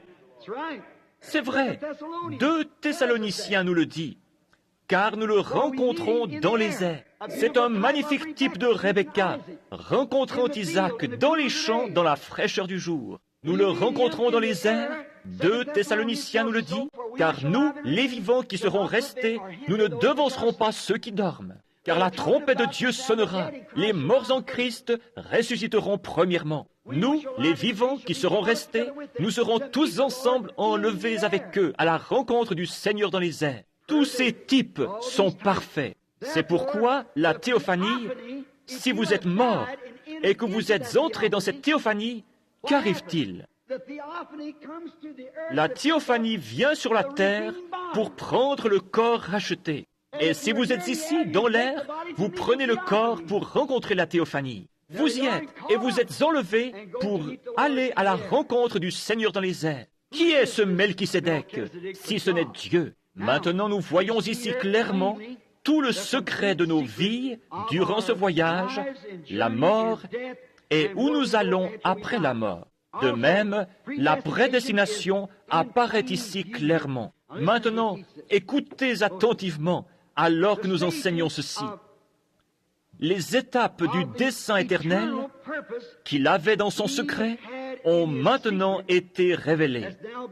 Remarquez, il y a encore 3 étapes pour conduire à la perfection. La manière qu'il utilise pour racheter le monde est pareille à celle qu'il utilise pour racheter son Église. Il rachète les gens à travers 3 étapes. Maintenant, regardez. Premièrement, il y a la justification, comme Luther la prêcha. Deuxièmement, la sanctification, comme Wesley la prêcha. Troisièmement, le baptême du Saint-Esprit. C'est juste. Puis vient l'enlèvement. Maintenant, le monde. Comment a-t-il racheté le monde? La première chose qu'il fit lorsqu'il pécha, c'est de le laver dans le baptême d'eau. C'est vrai. Puis il laissa de la croix tomber son sang sur lui, le sanctifia et l'appela sa propriété. Puis que fit-il? De même qu'il a arraché de vous tout ce qui est du monde et qu'il a rénové le tout par le baptême ardent du Saint-Esprit, il rénovera aussi le monde. Il sera complètement brûlé par le feu et purifié de tout germe jusqu'à des millions de kilomètres d'altitude, et tout sera nettoyé. Il y aura alors un nouveau ciel et une nouvelle terre. De même que vous êtes une nouvelle créature en Jésus-Christ, lorsque le Saint-Esprit se saisit de vous. Voyez-vous, vous y êtes. La chose est tout ce qu'il y a de plus clair. Tout va par trois. La naissance naturelle est en 3 temps. Qu'arrive-t-il premièrement à la femme qui a un bébé? Qu'est-ce qui vient en premier? L'eau. Et ensuite, le sang. Et quelle est la phase suivante? La vie. L'eau, le sang, l'esprit. Qu'arrive-t-il à la plante? Elle pourrit. Quelle est la première chose? La tige. Quelle est la suivante? L'épi. Quelle est la suivante? La balle. Puis le grain sort de là. Il y a les 3 étapes jusqu'à ce que cela arrive au grain. Exactement. Dieu confirme cela. Cela a toujours été juste. Dieu confirme que c'est vrai. Cela montre clairement que celui qui est prédestiné est le seul à être considéré dans la rédemption. Avez-vous saisi? Laissez-moi répéter. Celui qui est prédestiné est le seul à être considéré dans la rédemption. Les gens peuvent agir comme s'ils l'étaient ou penser qu'ils le sont, mais la véritable rédemption est pour ceux qui sont prédestinés. Parce que le mot « racheter » lui-même signifie « ramener ». Est-ce juste? Racheter, c'est... Racheter quoi que ce soit, c'est le ramener à sa place originale. Alléluia! Donc, seuls les prédestinés sont ramenés, parce que les autres ne venaient pas de là. Voyez-vous, ramenés. Étant au commencement éternels avec lui, la vie éternelle que vous aviez, la pensée qu'il avait de vous, il voulait seulement que vous, il voulait que je me tienne à la chair, par exemple. Il voulait que vous soyez assis là, ce soir. Nous accomplissons alors son dessein éternel. Et celui qui a quitté la maison est venu sur la terre seulement pour accomplir son dessein. Est-ce juste? Très bien.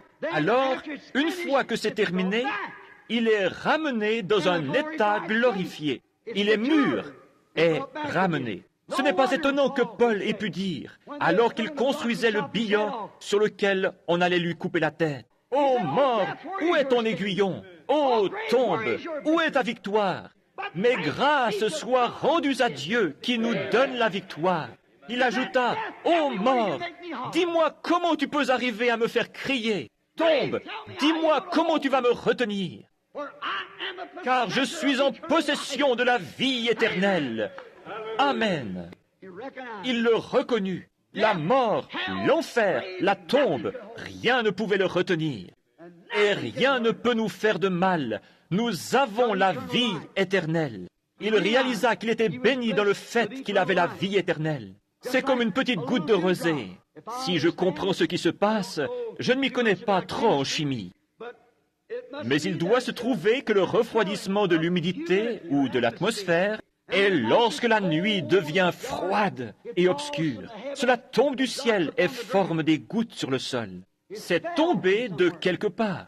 Le lendemain matin, avant le lever du soleil, cette petite goutte se trouve là, toute frissonnante. Mais laissez simplement le soleil se lever et regardez-la commencer à briller. Elle est heureuse. Pourquoi? Le soleil va l'appeler et la faire revenir à l'endroit d'où elle venait. Et c'est ainsi avec un chrétien.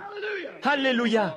Nous savons, lorsque nous entrons dans la présence de Dieu, il y a quelque chose en nous qui nous dit que nous venons de quelque part et que nous y retournons par cette puissance qui nous attire. La petite goutte de rosée étincelle, brille et jubile parce qu'elle sait qu'elle vient de là-haut et que ce soleil va l'y faire remonter. Et un homme qui est un attribut de Dieu, né de Dieu, sait, alléluia, lorsqu'il entre en contact avec le Fils de Dieu, qu'un jour il sera tiré en haut et quittera cet endroit. Car si je suis élevé de la terre, j'attirerai tous les hommes à moi. Amen.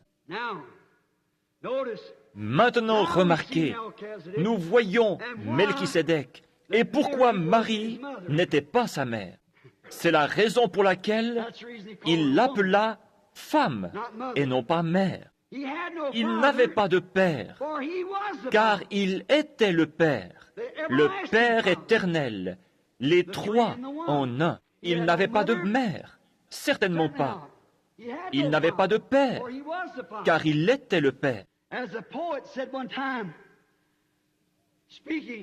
Comme le poète l'a dit une fois en adressant un grand compliment à Jésus, « Je suis celui qui parla à Moïse dans un buisson ardent qui brûlait. Je suis le Dieu d'Abraham, l'étoile brillante du matin. Je suis l'alpha, l'oméga, le commencement et la fin. Je suis la création entière et Jésus est le nom. » C'est vrai. Oh, qui dis-tu que je suis? Et d'où disent-ils que je suis venu? Connais-tu mon Père? Ou peux te dire son nom? Alléluia! C'est le nom du Père. Oui, je suis venu au nom de mon Père, et vous ne m'avez pas reçu. Voyez-vous, certainement, il est le même hier, aujourd'hui et éternellement. Et ce Melchisédek devint chair. Il se révéla comme Fils de l'homme. Quand il vint en tant que prophète, il vint sous trois noms de fils. Le Fils de l'homme, le Fils de Dieu, le Fils de David. Lorsqu'il était ici, sur la terre, il était un homme pour accomplir l'Écriture. Moïse a dit, « L'Éternel votre Dieu vous suscitera un prophète comme moi. » Il devait donc venir comme prophète. Il n'a jamais dit, « Je suis le Fils de Dieu », mais plutôt, « Je suis le Fils de l'homme ». Croyez-vous le Fils de l'homme? C'est de cela qu'il devait témoigner, parce que c'est ce qu'il était. Maintenant, il est venu sous le nom d'un autre Fils, le Fils de Dieu, l'invisible, l'Esprit. Et lorsqu'il reviendra, il sera fils de David pour s'asseoir sur son trône.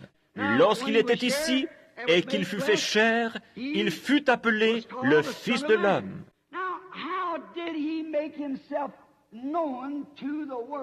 Or, comment se fit-il connaître au monde en tant que Fils de l'homme, le prophète? Un jour, je racontais l'histoire de Pierre et d'André son frère. Ils étaient pêcheurs, et leur père, Jonas, était un grand et vieux croyant. On dit qu'un jour, il s'assit sur le bord du bateau et leur dit, « Mes fils, vous savez comment nous avons prié lorsque nous avions besoin de poissons. C'étaient des pêcheurs de métier. » Il dit, « Nous avons fait confiance à Dieu, Jéhovah, pour vivre. Je deviens vieux maintenant. Je ne peux pas rester beaucoup plus longtemps avec vous, mes garçons. J'ai toujours, avec tous les véritables croyants, attendu le temps où ce Messie viendrait. Nous en avons eu toutes sortes de faux, mais il en viendra un véritable un jour. » Et il ajouta, « Lorsque ce Messie viendra, je ne veux pas que vous soyez trompés, mes garçons.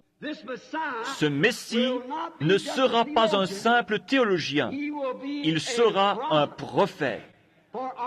Car notre prophète Moïse, que nous suivons, a dit, « Or n'importe quel juif croira son prophète. » On lui a enseigné de savoir cela. Si le prophète dit quelque chose qui est juste, alors c'est la vérité. Car Dieu a dit, « S'il y en a un parmi vous qui soit spirituel ou un prophète, moi, l'Éternel, je me ferai connaître à lui. Et si ce qu'il dit arrive, alors écoutez-le et craignez-le. Mais si cela n'arrive pas, alors ne le craignez aucunement. » Voyez-vous, c'était donc la confirmation du prophète.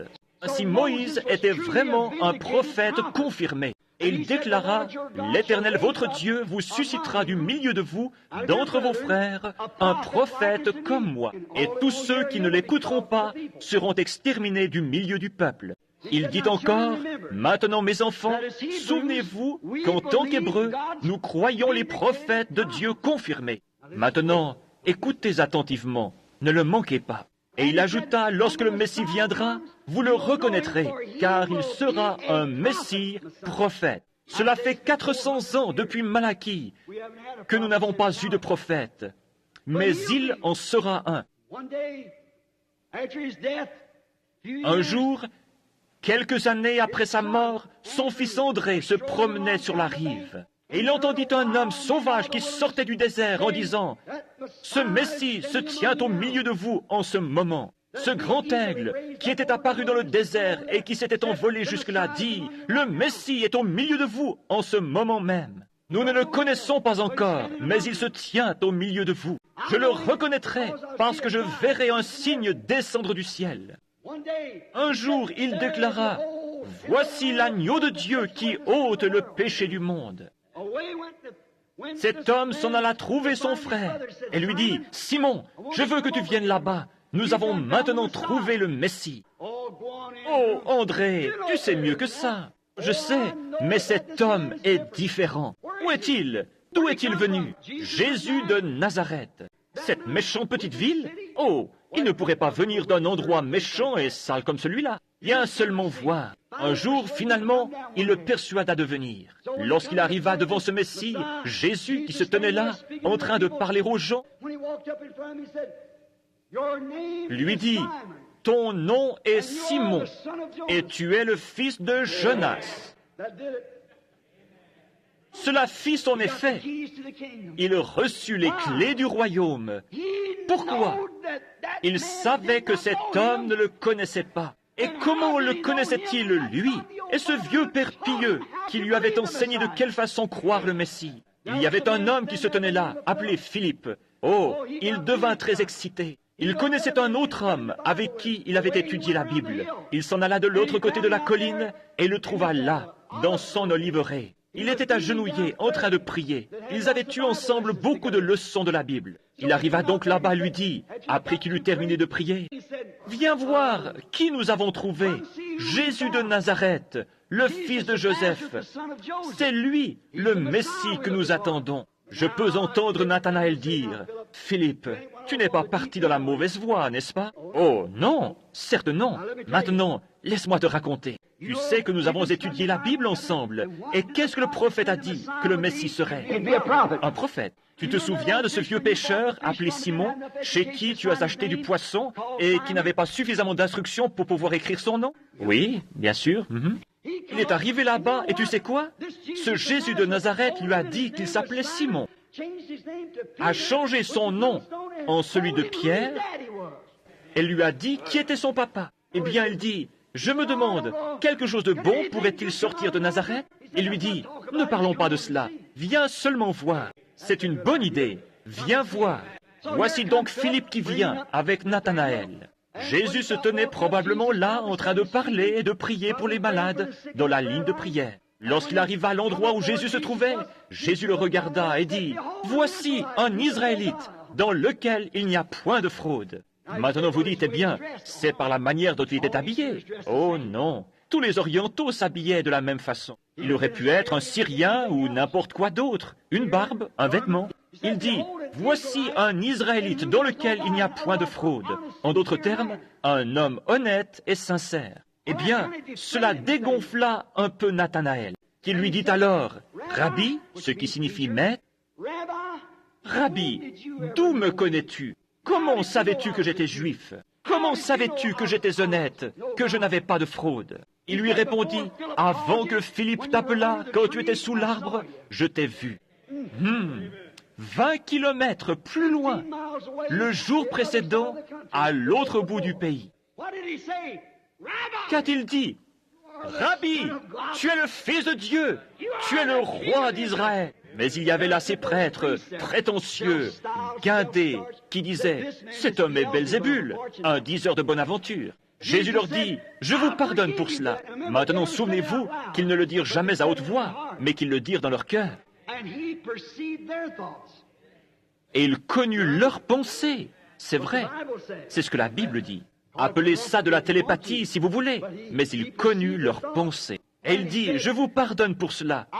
Mais un jour, le Saint-Esprit viendra et fera cette même chose après son départ. Si vous dites un mot contre lui, il ne vous sera jamais pardonné, ni dans ce monde, ni dans celui à venir. Est-ce juste? Or, c'étaient des Juifs. Un jour, il dut aller en Samarie. Mais avant de parler de ça, nous trouvons la femme, ou plutôt l'homme, qui, après avoir traversé la porte, appelée la Belle, fut guéri. Jésus connaissait sa condition et lui dit, « Prends ton lit et rentre chez toi. » Il le fit et fut guéri.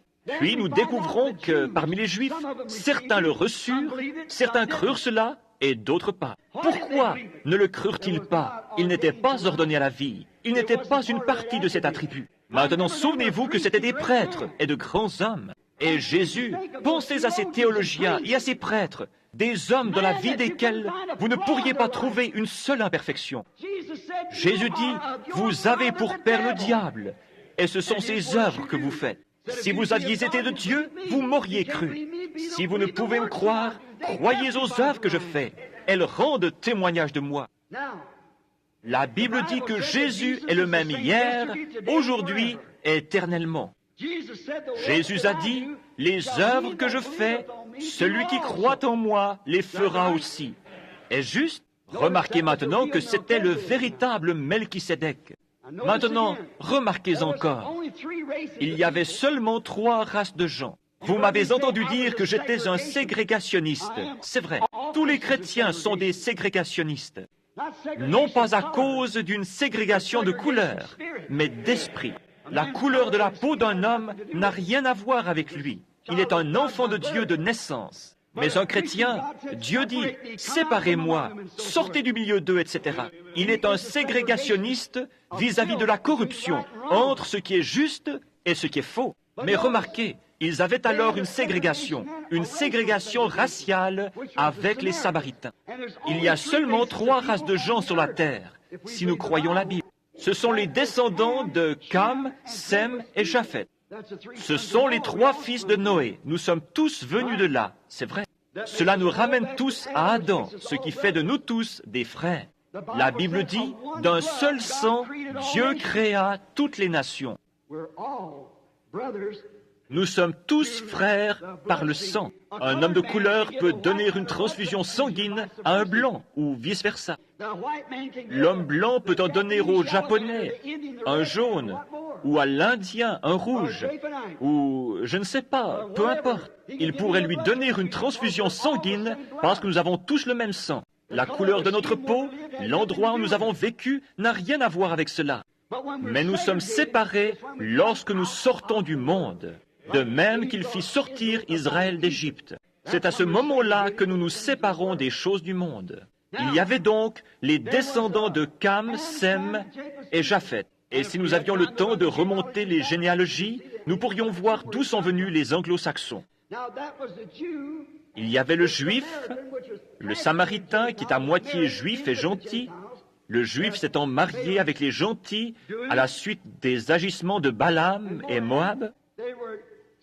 Ils étaient samaritains et il y avait des juifs et des gentils. Or nous, anglo-saxons, nous n'avions rien à voir avec cela. Nous ne croyions à aucun Messie ni à rien d'autre. Nous n'en attendions pas un. Nous avions été amenés après. Jésus est venu chez les siens et les siens ne l'ont pas reçu. Il dit aux disciples, n'allez pas vers les païens, allez plutôt vers les brebis perdues d'Israël. Et il alla seulement vers les brebis perdues d'Israël. Et observez, il se manifesta en tant que Fils de l'homme devant les Juifs, mais ils le rejetèrent. Les Samaritains, étant à moitié juifs et gentils, croyaient aussi et attendaient un Messie. Mais il n'en était pas ainsi pour nous. Nous étions des païens portant des massues sur le dos et adorant des idoles. Nous, les gentils. Mais un jour, Jean 4, il dut passer par la Samarie en allant à Jéricho. Il fit donc le tour par la Samarie. Pendant qu'il s'y rendait, il s'arrêta et s'assit sur le bord du puits d'une ville nommée Sichar. Et le puits, si vous y êtes déjà allé, forme une petite esplanade, à peu près comme ceci. Il y a là une source publique où tous viennent. Les femmes viennent le matin, prennent leur pot d'eau, mettent un sur la tête et un sur chaque hanche, et marchent avec ça en se tenant tout ce qu'il y a de plus droite, sans jamais renverser une goutte, tout en se parlant l'une à l'autre. Ainsi les gens viennent là. C'était donc environ 11 heures du matin. Et l'on envoya ses disciples dans la ville pour acheter des victuailles, de la nourriture. Et alors qu'ils étaient partis, il vint là une femme de mauvaise réputation. Nous l'appellerions aujourd'hui une prostituée. Elle avait trop de maris. Ainsi, alors que Jésus était assis là, cette femme sortit vers les 11 heures. Voyez-vous, elle ne pouvait pas venir avec les vierges lorsque celles-ci venaient le matin chercher leur eau de lavage. Elle devait attendre jusqu'à ce que toutes, elles ne se mélangeaient pas comme elles le font maintenant. Elle était marquée. Elle est donc sortie pour aller chercher de l'eau. Elle prit simplement la vieille chaîne, crocha le récipient et commença à le laisser descendre. Elle entendit alors quelqu'un dire, « Femme, apporte-moi à boire. » Maintenant, souvenez-vous, c'est Melchisédek. C'est Jésus hier, le Fils de l'homme. Elle regarda autour d'elle et vit un Juif. Elle dit alors, « Monsieur, il n'est pas convenable qu'un Juif demande quoi que ce soit à un Samaritain. Je suis une femme de Samarie, vous avez donc parlé d'une façon déplacée. Vous n'auriez pas dû me demander une telle chose. Nous ne traitons pas les uns avec les autres. » Il lui dit, « Mais si tu savais qui est celui qui t'a parlé, tu m'aurais toi-même demandé à boire. » Elle dit, « Comment vas-tu la puiser? Le puits est profond et tu n'as rien pour le faire. » Il lui répondit, « L'eau que je donne, c'est de l'eau de vie, jaillissant jusque dans la vie éternelle. » Il lui parla jusqu'à ce qu'il ait trouvé quelle était sa condition. Il dit alors, « Observez maintenant ce qu'il lui dit. Va chercher ton mari et viens ici. » Elle dit, « Je n'ai pas de mari. » Il lui dit, « Tu as dit la vérité, car tu en as eu 5, et celui avec lequel tu vis maintenant n'est pas ton mari. Donc en ceci, tu as dit la vérité. » Remarquez la différence entre cette femme et cette bande de prêtres. Elle en savait davantage à propos de Dieu que tous ces prêtres mis ensemble.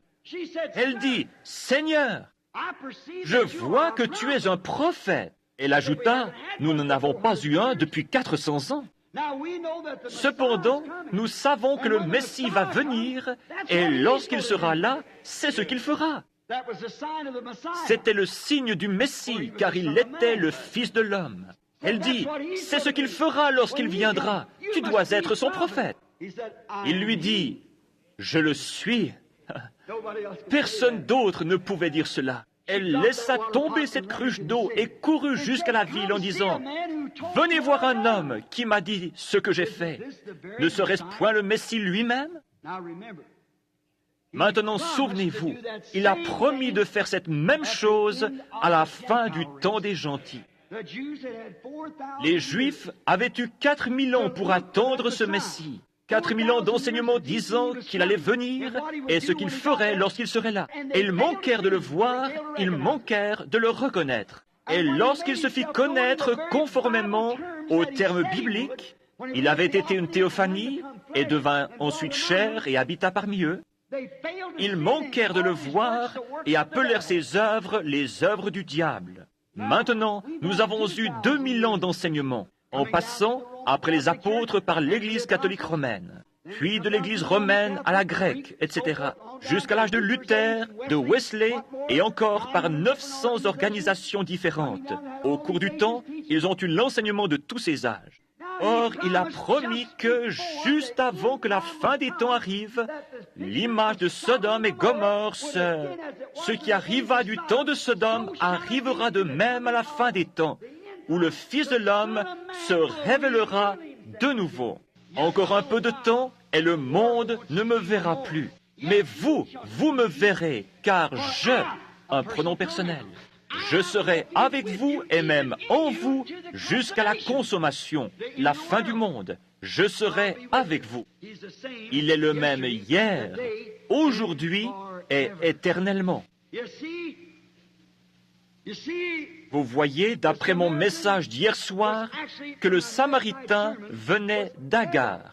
Vous voyez, un type perverti. Le Juif venait de Sarah, où était Saraïte. Mais le gentil venait de Marie, la semence royale d'Abraham. Or, il est promis que dans ces derniers jours, ce même Dieu, ce même Christ, reviendrait ici et se révélerait en tant que Fils de l'homme. Pourquoi? Il est le même hier, aujourd'hui, éternellement. S'il laissait ces Juifs s'en tirer, s'il leur a donné ce signe messianique, Et ensuite, arrivé à la fin des enseignements des gentils, il laissait ceux-ci entrer simplement sur la base de la théologie, il serait injuste. Il doit faire la même chose, parce que la Bible dit dans Hébreux 13:8 qu'il est le même. Et il a annoncé selon sa promesse dans Malachie 4 et dans tous les autres passages de l'Écriture que dans les derniers jours, l'Église serait exactement comme elle l'est aujourd'hui, et le monde également. Regardez le monde aujourd'hui, regardez la condition sodomite, regardez les tremblements de terre en différents endroits et les choses qui arrivent. Regardez l'Église dans le gâchis de Babylone. Où elle se trouve. Regardez le messager qui lui est envoyé, un Oral Roberts et un Billy Graham, Graham. C'est la première fois de tous les temps que nous avons un messager pour toutes les églises dont le nom se termine en H-A-M, comme Abraham. A-B-R-A-H-A-M est formé de 7 lettres. G-R-A-H-A-M fait 6 lettres. À qui est-il envoyé? Au monde. 6 est un nombre d'hommes. L'homme fut créé le 6e jour, mais 7 est le nombre de Dieu. Maintenant, regardez-les là-bas à Sodome. Il y a leur messager qui leur parle. Mais alors, où est cette semence royale d'Abraham? Où est leur signe se rapportant à ce qu'il a dit, ce qui arriva du temps de Sodome? Où Dieu descendit et fut manifesté dans la chair humaine, et dit ce que Sarah pensait dans son cœur, dans la tente derrière lui, le dernier signe, avant que le monde des gentils fût détruit par le feu. Et l'Église a reçu son dernier signe, avant que le monde entier soit détruit, que ce royaume des nations soit détruit par le feu et la colère de Dieu. Ce Melchisédek était chair, représenté dans un corps humain, et plus tard, il devint chair. Ce soir, il est le même hier, aujourd'hui et éternellement. Le croyez-vous? Qui est alors ce Melchisédek qui est le même hier? Il n'a jamais eu de père, il n'a jamais eu de mère. Ses jours n'ont jamais eu de commencement. Il n'a jamais eu de fin de vie. Il rencontra Abraham, et quel genre de signe accomplit-il? Or, lorsqu'il fut fait chair, il dit que cela devrait se répéter juste avant la fin des temps. Vous le croyez? Je le crois. Prions. Dieu bien-aimé, je crois les Écritures où tu as dit que tu étais le même hier, aujourd'hui et éternellement. Sincèrement, dans mon cœur, Seigneur, je sais que quelque chose est sur le point d'arriver. Je ne peux pas l'identifier exactement. J'ai peur de dire quoi que ce soit, Seigneur. Tu connais le cœur de ton serviteur. Combien de fois, à travers les âges, quand tu envoyais des choses, les gens ne les ont pas saisies. L'homme loue constamment Dieu pour ce qu'il a fait et parle des grandes choses qu'il va faire, mais il ignore ce qu'il est en train de faire. Il en a été ainsi à travers les âges. Pourquoi l'Église romaine a-t-elle failli de voir en Saint Patrick un prophète de Dieu? Pourquoi ont-ils tué Jeanne d'Arc alors qu'elle était une prophétesse et l'ont-ils brûlée comme sorcière? Père, c'est toujours après coup. Tu le caches aux yeux des sages et des intelligents. Ce n'est pas étonnant que tu aies dit à ces prêtres, vous ornez les tombeaux des prophètes et vous êtes ceux qui les y mettez. Après leur départ, ils voient leur faute. Ils te persécutent toujours, Seigneur, en quelque forme que tu viennes. Je te prie ce soir, ô Dieu, de le faire encore juste une fois. Demain, il est prévu que nous allions à Tucson. Nous devons prêcher dans d'autres parties du monde et d'autres villes. Mais Dieu bien-aimé, il y a peut-être des étrangers ici ce soir qui ont entendu prêcher des choses, mais qui ne les ont jamais vues rendues manifestes.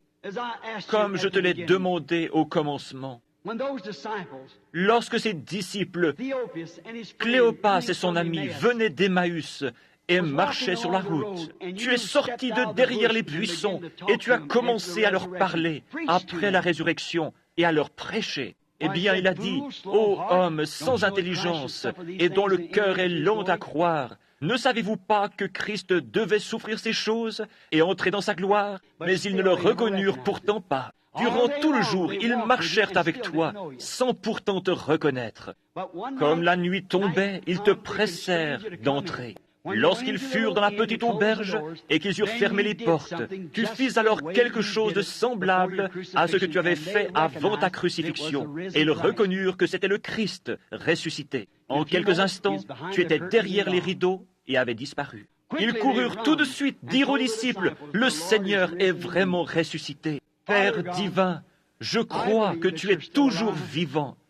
Je sais que tu l'es. Et tu nous l'as prouvé tant de fois. Pourrais-tu le faire encore juste une fois pour nous, Seigneur? Si nous avons trouvé grâce à tes yeux, permets que cela arrive encore une fois. Je suis ton serviteur, et ce sont ici tes serviteurs.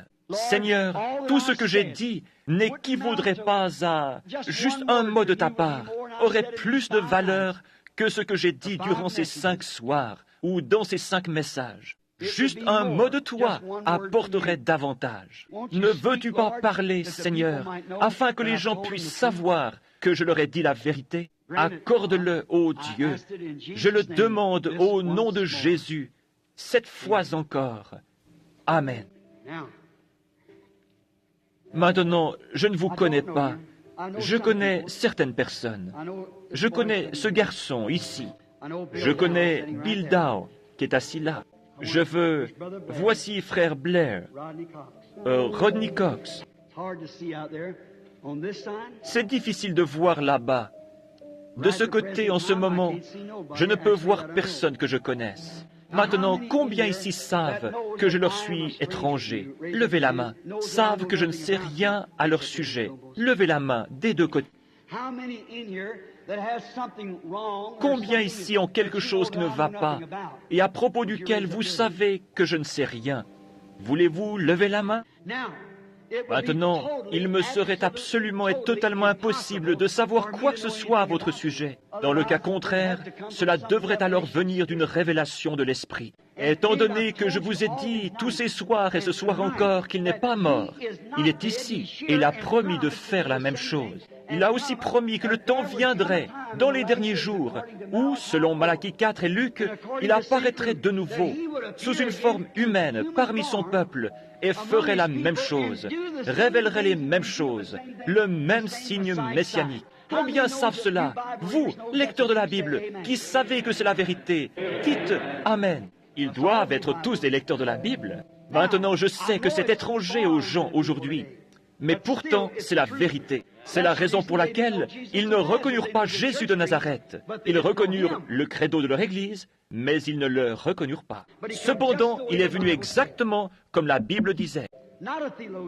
Non pas en tant que théologien ou prêtre, il est venu en tant que prophète. Et les siens ne l'ont pas reçu. Maintenant, si Dieu garde sa parole, et s'il se trouve que cela tombe sur quelqu'un que je connais, alors je prendrai quelqu'un d'autre. Voyez-vous, je veux quelqu'un que je ne connais pas. Je désire que vous priez. Maintenant, regardez, il y avait une fois une petite femme qui avait une infirmité. Elle avait dépensé son argent chez les médecins, ils ne pouvaient pas lui faire de bien. Elle dit en son cœur, si je peux toucher le vêtement de cet homme, je serai guéri. Vous vous souvenez de l'histoire? Ainsi tous essayèrent de la retenir, mais elle se faufila à travers les gens jusqu'à ce qu'elle ait touché son vêtement. Puis elle retourna s'asseoir. Maintenant, écoutez attentivement. Lorsqu'elle eut fait ça, Jésus se retourna et dit, « Qui m'a touché ?» Bien, l'apôtre Pierre le reprit. Il a peut-être dit quelque chose comme « Seigneur, ne dis pas une telle chose. Les gens croiront qu'il y a quelque chose qui ne va pas chez toi, parce que lorsque tu leur demandes de manger ta chair et de boire ton sang, ils pensent déjà que quelque chose ne va pas. Et tu dis « Qui m'a touché ?» Or, toute la foule te touche. Il répondit « Oui, mais je sens qu'une vertu est sortie de moi. » C'était un toucher différent. Or, tout le monde sait que la vertu, c'est de la force. Je suis devenu faible. Une vertu m'a quitté. Il parcourut l'auditoire des yeux jusqu'à ce qu'il ait découvert la petite femme et lui parla alors de sa perte de sang. Elle sentit dans son corps que celle-ci s'était arrêtée. Est-ce juste? Et il dit, ta foi t'a sauvé. Or, le mot grec pour ceci est sozo, ce qui signifie absolument sauver physiquement ou spirituellement. C'est pareil, simplement sauver. Il est votre sauveur. Maintenant, si c'était lui hier et la façon dont il agissait pour prouver qu'il était parmi les gens, le Messie promis, et que c'est ainsi qu'il s'identifia selon la promesse de la Bible, il devrait faire la même chose maintenant. Ne devrait-il pas faire la même chose? Vous dites, l'a-t-il dit à propos de la guérison des malades? Oui. Le livre des Hébreux, la partie de la Bible que je viens de lire, dit que Jésus-Christ est maintenant notre souverain sacrificateur qui peut compatir à nos infirmités. Combien savent que c'est vrai? La Bible dit cela. Il est maintenant un souverain sacrificateur qui peut compatir à nos infirmités. Donc, s'il est le même souverain sacrificateur qu'alors, comment agirait-il maintenant? Il devrait agir de la même façon qu'à ce moment-là, s'il est le même souverain sacrificateur. Maintenant, il se peut que vous... Je ne suis pas votre souverain sacrificateur. Vous pourriez me toucher, et ce serait exactement comme si vous touchiez votre mari ou votre frère, ou quelqu'un d'autre, un homme. Mais laissez votre foi le toucher et observez ce qui arrive. Maintenant, si je suis le serviteur de Dieu et que je vous ai dit la vérité, Dieu confirmera que c'est la vérité. Et cela prouvera que Jésus-Christ est vivant ce soir et qu'il se tient ici. Est-ce juste? Maintenant, ayez la foi. Juste un côté à la fois. Un côté. Vous qui êtes là, ayez la foi. Je ferais mieux de rester ici au microphone parce qu'ils ne peuvent pas m'entendre. Que quelqu'un lève simplement les yeux vers Dieu et dise, « Oh Dieu, cet homme ne me connaît pas. Il ne sait rien de moi. Je lui suis parfaitement inconnu. Mais laisse ma foi te toucher, Seigneur. Tu sais ce qui ne va pas chez moi, Seigneur. Tu sais tout ce qui me concerne. Tu sais qui je suis. De même que tu as su qui était Pierre, qui était Nathanaël, et ce qui n'allait pas chez la femme qui avait la perte de sang. Et cet homme me dit que tu es le même hier, aujourd'hui et éternellement. Alors, Seigneur, laisse ma foi te toucher. Et s'il fait cela et se révèle infailliblement ici, combien parmi vous croiront en lui de tout leur cœur? S'il le fait pour au moins une ou deux, voire trois personnes comme témoignage, que Dieu vous bénisse. Maintenant, Père divin, ceci est totalement hors de portée pour tout homme. Cela devrait être un phénomène surnaturel. Aussi, je te prie de m'aider maintenant, Seigneur. Je suis entre tes mains. Fais avec moi comme tu le juges bon. Au nom de Jésus. Amen. Maintenant, ne soyez pas nerveux. Dites simplement, humblement et respectueusement, « Seigneur, je te servirai. » Et ce sera une vérité que, si j'arrive à toucher ton vêtement, alors réponds-moi à travers cet homme. Cela me prouvera que ce qu'il a dit est la vérité. Est-ce juste? Combien ont déjà vu la photographie de cette lumière? Elle se trouve partout dans le pays. La science l'a prise et examinée. Or, il est ici même maintenant, le même qui a parlé à propos de mariage et divorce. Le même qui était sur la montagne et qui a secoué les collines là-bas. Le même qui était ici, à la rivière, en 1933. Le même hier, aujourd'hui et éternellement. Il est le même.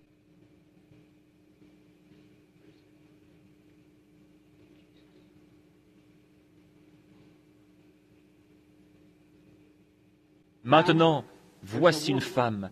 Elle reconnaît en ce moment que quelque chose est arrivé. Cette lumière se tient juste au-dessus d'elle. Elle est assise là. Elle porte cette sorte de tricot vert. Je ne connais pas cette femme. Je suppose que nous sommes étrangers l'un à l'autre. C'est vrai.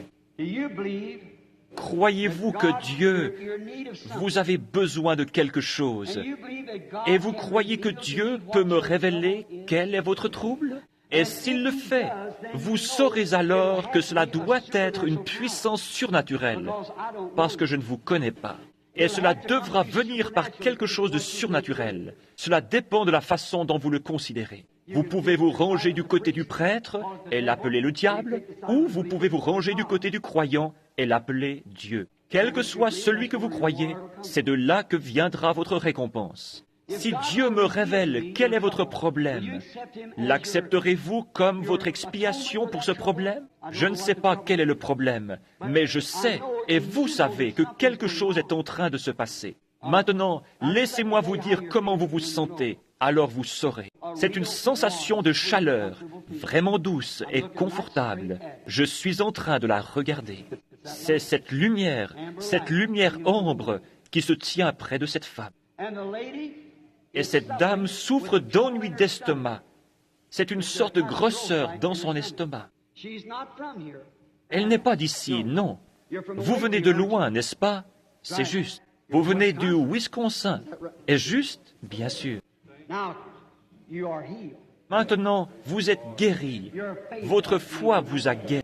Maintenant, dites-moi qui la femme a touché. Je suis à 25 mètres d'elle. Elle a touché Jésus-Christ, le souverain sacrificateur. Le croyez-vous?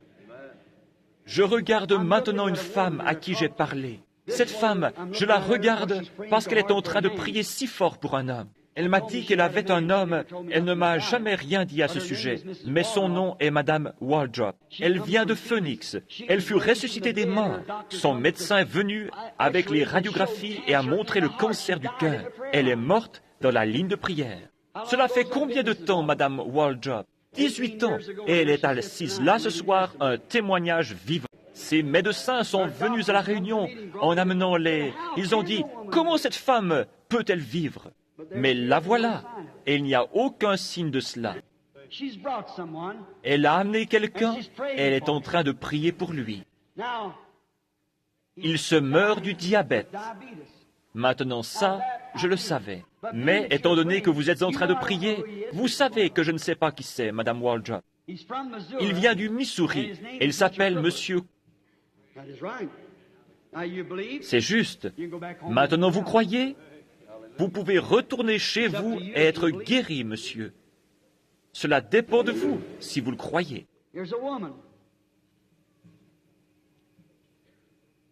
Voici une femme. Elle souffre d'asthme. Il y a des complications. Elle n'est pas d'ici. Elle est assise là-bas, dans la foule, là, dans cette direction. J'espère qu'elle comprend. Elle n'est pas d'ici. Elle vient de Géorgie. Mademoiselle McKinney. Croyez-vous de tout votre cœur et croyez-vous que Dieu va vous guérir? Levez-vous si vous m'êtes étrangère et que c'est vrai. Jésus-Christ vous a guéri. Croyez-vous?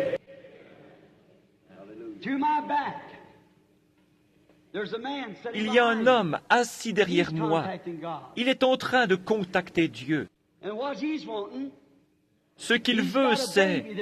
Il a un bébé qui souffre du cœur. Ce bébé a un souffle au cœur, selon le médecin. Et le nom de cet homme, c'est Monsieur Cox. Levez-vous, Monsieur Cox.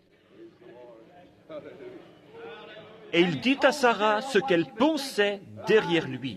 Juste à côté de lui, de l'autre côté du couloir, un petit peu plus en arrière, se trouve un homme qui n'est pas d'ici, mais qui vient du Nouveau-Mexique. Je ne l'ai jamais vu de ma vie. Je suis en train de le regarder maintenant. Il est derrière moi. Il vient du Nouveau-Mexique et cet homme est préoccupé par le cas d'une fillette. Celle-ci a quelque chose qui ne va pas dans sa bouche. Ce qui ne va pas, c'est le palais dans sa bouche. Et cet homme s'appelle Monsieur West. Monsieur, voudriez-vous vous lever? Je lui suis totalement étranger, mais le Seigneur Dieu guérira son enfant. Croyez-vous maintenant de tout votre cœur? Combien parmi vous croient maintenant de tout leur cœur? Jésus-Christ n'est-il pas le même hier, aujourd'hui, éternellement? L'acceptez-vous maintenant comme votre sauveur? Levez la main. Croyez-vous qu'il est celui qui vous guérit? Voici une personne couchée sur une civière qui est infirme ou quelque chose d'autre. Pouvez-vous m'entendre par ce microphone? Je ne vous connais pas. Vous êtes simplement une femme couchée là. Si je pouvais vous guérir, je le ferais. Je ne peux pas vous guérir. C'est simplement un homme qui se réjouit. Son enfant a été guéri. Je ne vous connais pas, vous êtes une femme, je suis un homme. C'est la première fois de notre vie que nous nous rencontrons, je suppose. C'est l'un de vos enfants qui vous a amené. Franchement, c'est la première fois que vous êtes ici. On vient juste de vous amener ici. Vous venez de loin, vous êtes recouverte par l'ombre de la mort. Vous avez le cancer. Vous n'êtes pas infirme, c'est le cancer. Les médecins ne peuvent plus rien faire pour vous, c'est vrai. Et vous êtes sûr de mourir. Ces médecins ne peuvent plus rien faire pour vous. Il y avait une fois 3 lépreux qui étaient assis à la porte de Samarie. Et ces lépreux dirent, « Eh bien, pourquoi restons-nous assis là jusqu'à notre mort, étant donné que tous les gens de la ville sont en train de mourir de faim et qu'ils mangent les enfants les uns des autres? Si nous allons au camp de l'ennemi, les Syriens, s'ils nous tuent, nous allons de toute façon mourir. Et s'ils nous sauvent, nous vivrons. » Ils tentèrent donc leur chance, et avec cette foi, ils sauvèrent non seulement eux-mêmes, mais le groupe entier. Or, vous allez mourir si vous restez couchés là. Il ne vous est pas demandé d'aller au camp des Syriens, mais vous êtes invités à la maison du Père. Vous vous mourrez du cancer. Vous ne pouvez pas vivre en dehors de Dieu. Vous n'êtes pas de cette ville, vous n'êtes pas de la région ici. Vous venez de loin, vous venez de Milwaukee, c'est vrai. Je vous vois dans la ville, je le sais, c'est juste. Croyez-vous? Accepterez-vous Dieu maintenant comme celui qui vous guérit? Si c'est le cas, peu importe combien vous êtes faible et combien vous êtes cloué au lit, je crois qu'à votre place, je me lèverai au nom de Jésus-Christ, prendrai la civière, rentrerai à la maison et vivrai à la gloire de Dieu. Vous croyez que je suis le prophète de Dieu? Alors levez-vous et allez à la maison, soyez guéris. Ne soyez pas effrayés, levez-vous de cette civière. Dieu vous guérira, voyez-vous?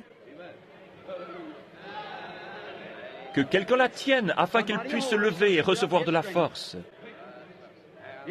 Voyez-vous Dieu? Laissez-la simplement recevoir un peu de force. Elle ira bien. C'est cela, sœur. La voilà, au nom du Seigneur Jésus. Levons-nous et louons Dieu. Il est le même hier, aujourd'hui, éternellement. Que le Seigneur Jésus-Christ vous bénisse.